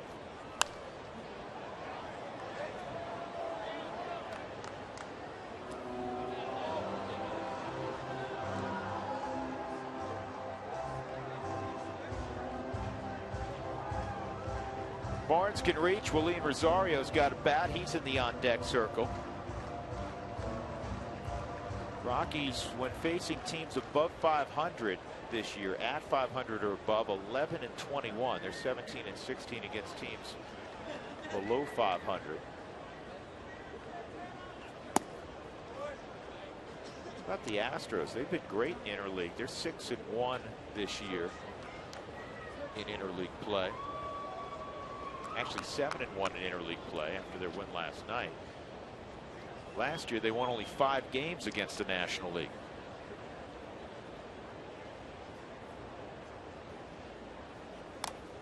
What how many of the interleague games have been at home? I know the 2 with the Rockies were at home. Dougie, how many of their interleague games played at home for Houston? Houston. Yeah, they're 7-1 out of the 8 games. They played 3 in San Diego. They played 2 against the Giants at home. And they've played 2 against the Rockies at home, 2 on the road. So it was an even split coming into today. And they're getting ready to head to Seattle, which sure over there they'll have they'll miss King Felix. He pitched last night against Bumgarner.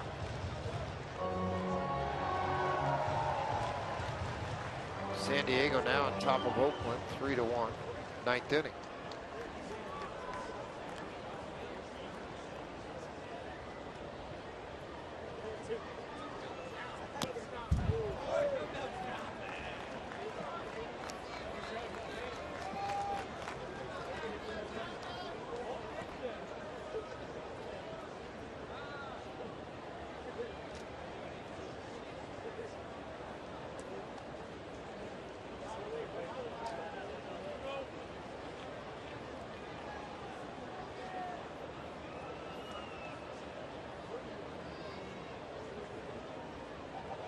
Barnes battling away, 2-2, and Castro's walking to the dugout. The only problem is the umpire's David Rackley, and he said, not so fast. Let's take a look at it. Probably see why, maybe. You see he even gave the punch out, and it is a ball. It's off the plate, wasn't a strike.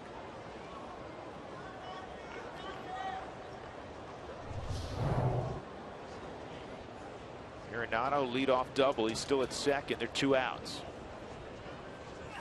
And that's ball 4. So 4 times today, Brandon Barnes has reached 3 walks and the base hit. And now the Rockies will send up Willeen Rosario.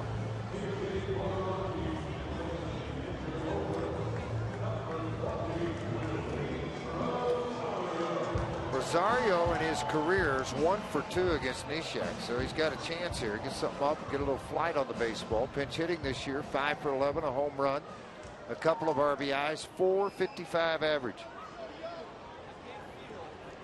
How about the Barnes? Worked 3 walks today, a base hit.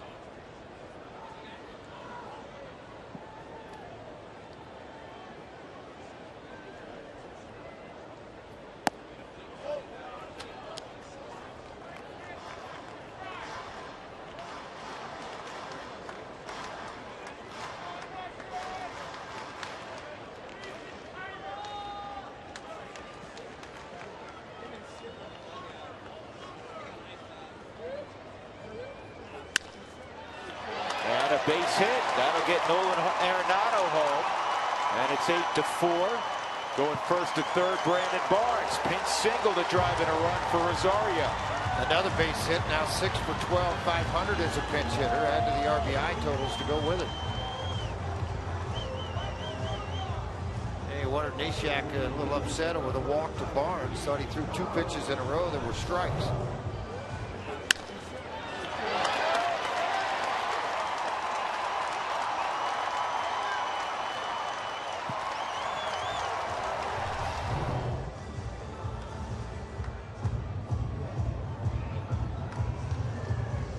Thatcher's the other left-hander in their bullpen. He's not up. So Neshek's going to have a shot at Charlie Blackmon. Their encounters over time. Charlie 0 for 1 against him.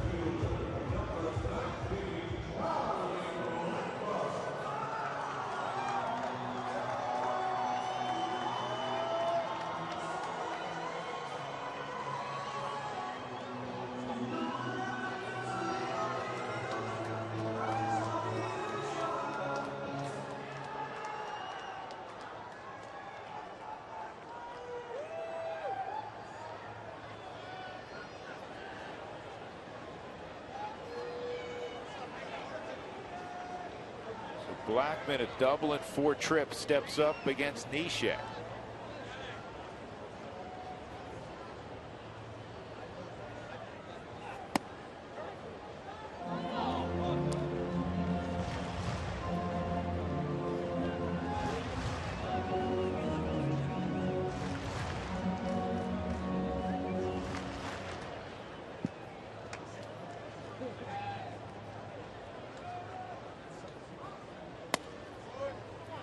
Trying to go change up there to get Charlie on the front foot. 72 miles an hour, well off the fastball velocity.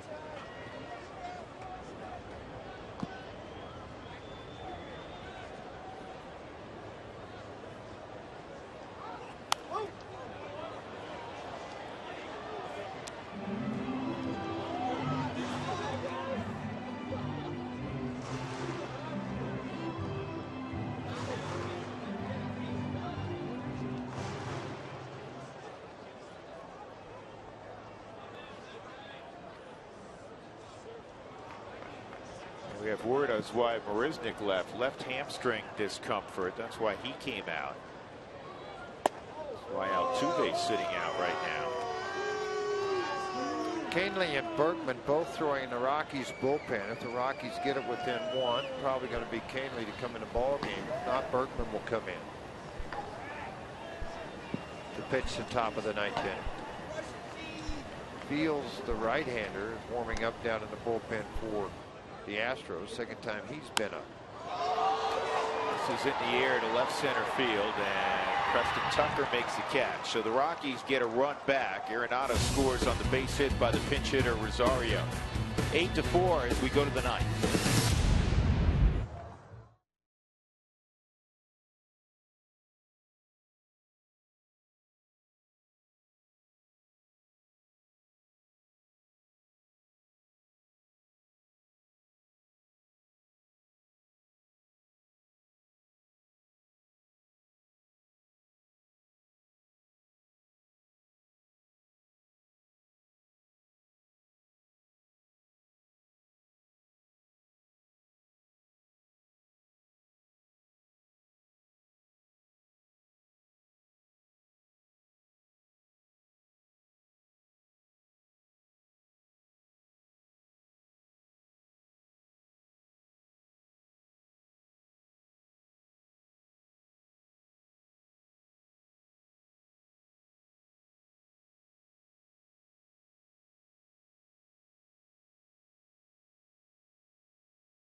Field to center field. Jenny Cavnar, Corey Sullivan, Jeff Houston. Jenny. All right, thanks, Drew. Coming up on the Toyota post-game show, we'll talk about the Rockies' offensive woes. Another double-digit strikeout game for them right now. Yeah, and that was evident in the third when they got two guys on and two guys struck out. They weren't able to advance, and they got to be better in those situational at-bats. Talked about keeping the Astros in the ballpark. They're 26-0 when they have a multi-home run game. Rockies are going to have some work to do to keep that from going to 27-0. We'll see you right after the ball game here on the Toyota postgame show. Drew, George, we'll send it back to you. All right, Jenny, thank you. Tucker will lead things off. Christian Bergman, who was up earlier, is now in the baseball game. 15th time he's had one spot start. Went down briefly to the minor leagues. He threw very well. 3 innings, 1 hit, 4 strikeouts in that outing down there. Lefty's 250, and he'll take a shot at this lineup with the Houston Astros. Tucker, Carter, and Valbuena is a lineup coming up for Houston.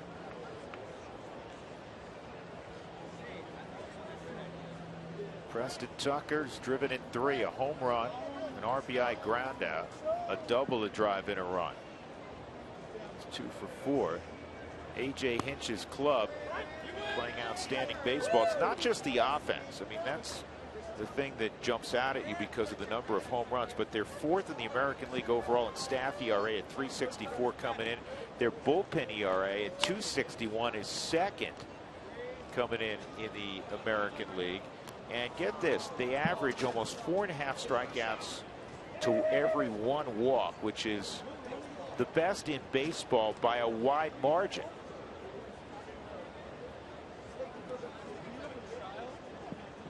I'll tell you something else that's interesting about these Astros. They've been good at home, really good at home, and they're good on the road. 23-14 at home, coming into this afternoon. 16-14 on the road. There's only 5 such teams in baseball that have a winning record at home and out on the road. I don't think anybody in baseball would have said they saw this coming with the Astros. They knew they were going to be good. They knew they were going to be young. But I don't think the amount of success that they've had this year over time that they thought at some point they're going to falter. They haven't. They've swung the bat well. I still go back to their bullpen. When they built their ball club, they built a very, very strong bullpen from the left side and right side. Well, George, there's 2 teams in the American League that have a winning record home and road. The Astros, obviously, and the Kansas City Royals, not surprisingly. They're 20-11 at home, 17-14 out on the road. Carter fouls us off. The National League has 3 teams. They're all in the same division. The Cardinals, the Pirates, and Cubs are all over 500 home and away. Cardinals have a ridiculous home record, 26-7. And you say, wait a second, what about the Dodgers? They have a real good record. This is on the ground to Nolan. He'll throw out Carter. The Dodgers are 25-11 at home, but 12-18 out on the road. The Giants are 18 and 14 on the road, but surprisingly 17 and 18 at AT&T, where they typically dominate. 2 outs, Luis Valbuena. Okay, one other team on the flip side of all this, it's really surprised me. Chicago White Sox, 28-36-10 back in the Central. Starting to hear whispers they may be sellers at the trading deadline after reloading that ball club. Yeah, they have been a disappointment.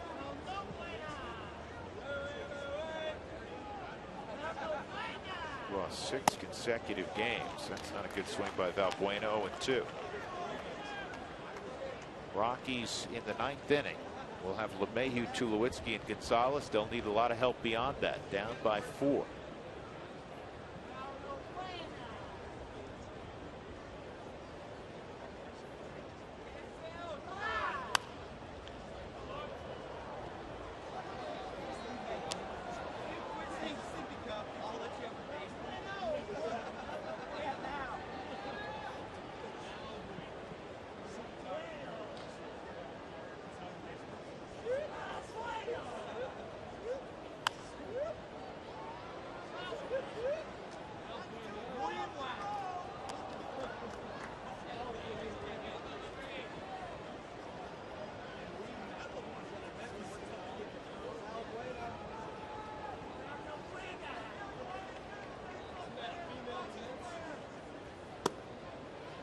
That pitch is outside. It's 1-2 on Luis Valbuena.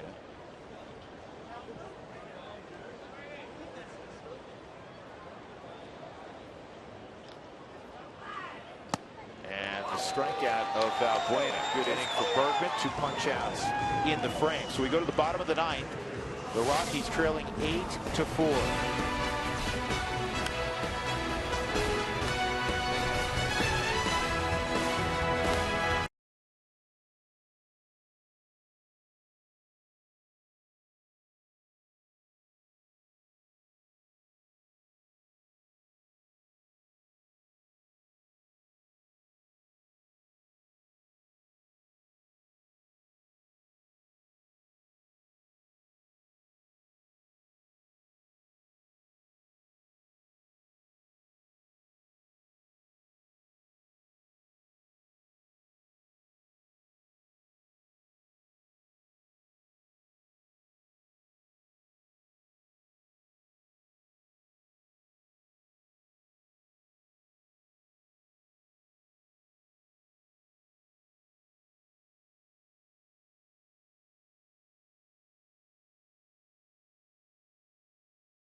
The Rockies have seen the Houston Astros at their offensive best this entire series.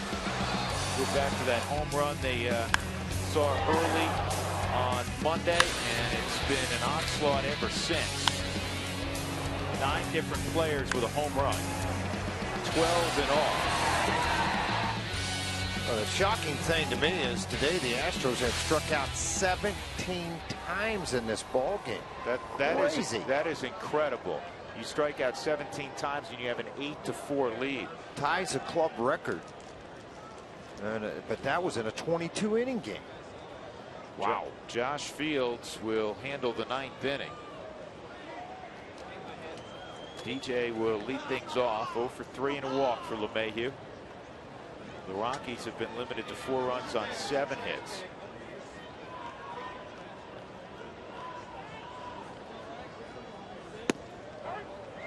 First pitch strike.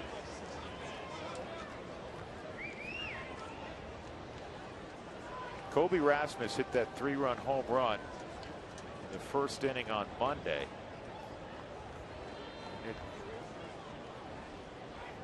ended up being, unfortunately, a familiar scene for Houston.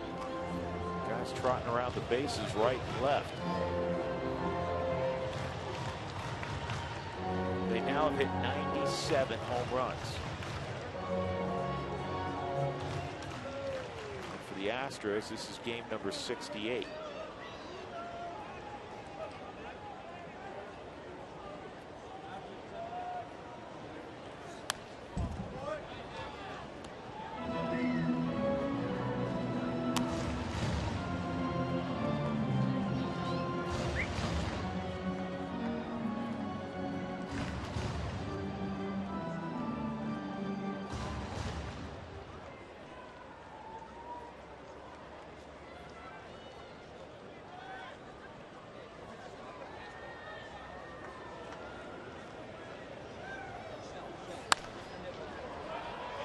Another fastball. Throwing 4 pitches so far, 4 strikes. Last fastball, 95 on the radar gun here at the stadium. Which is, by the way, pretty accurate, what scouts tell me. A lot of scouts will take their guns, come into the ballpark, and they'll check and see is it one hot, one low. This one's very accurate here at Coors Field.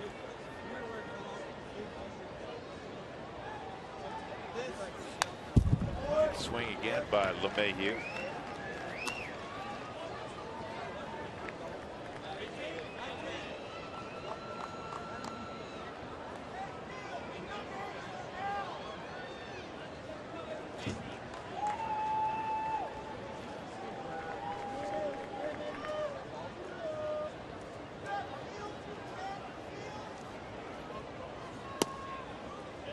Tried to pull it back to the corner. Castro did. It was off the plate, close enough though, but off the plate. All of a sudden, DJ's working this into a pretty nice little at bat here. Seeing the 7th pitch coming. 5 have been strikes, 1 a ball.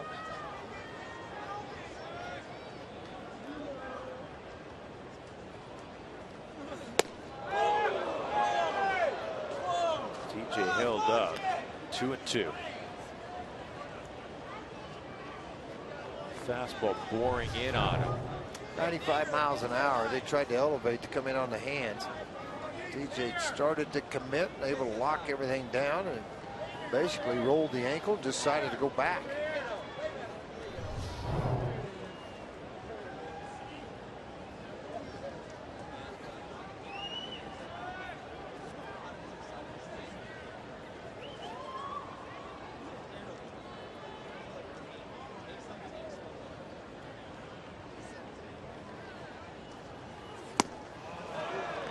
Fields wins the battle. He strikes out DJ. The Rockies have struck out 11 times in this game. Tulowitzki comes up. He's 2 for 4.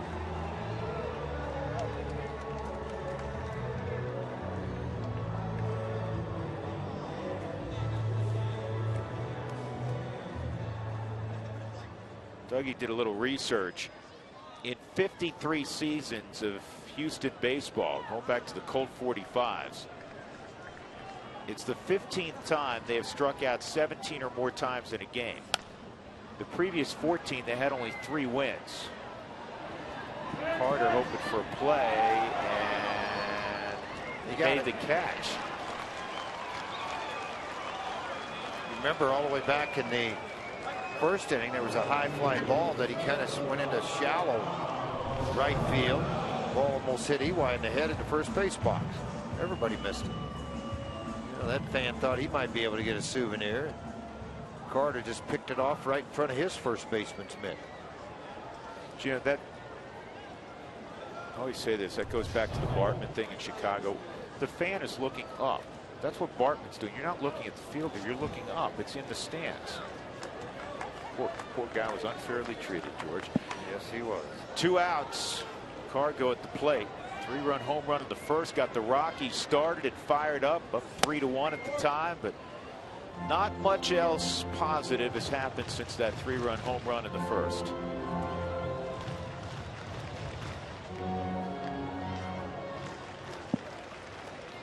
Rockies have been out hit 13-7. Cargo drives this ball to center field, and coming on to make the catch and end the ball game is Springer. And the Rockies have been swept in the 4-game swept home.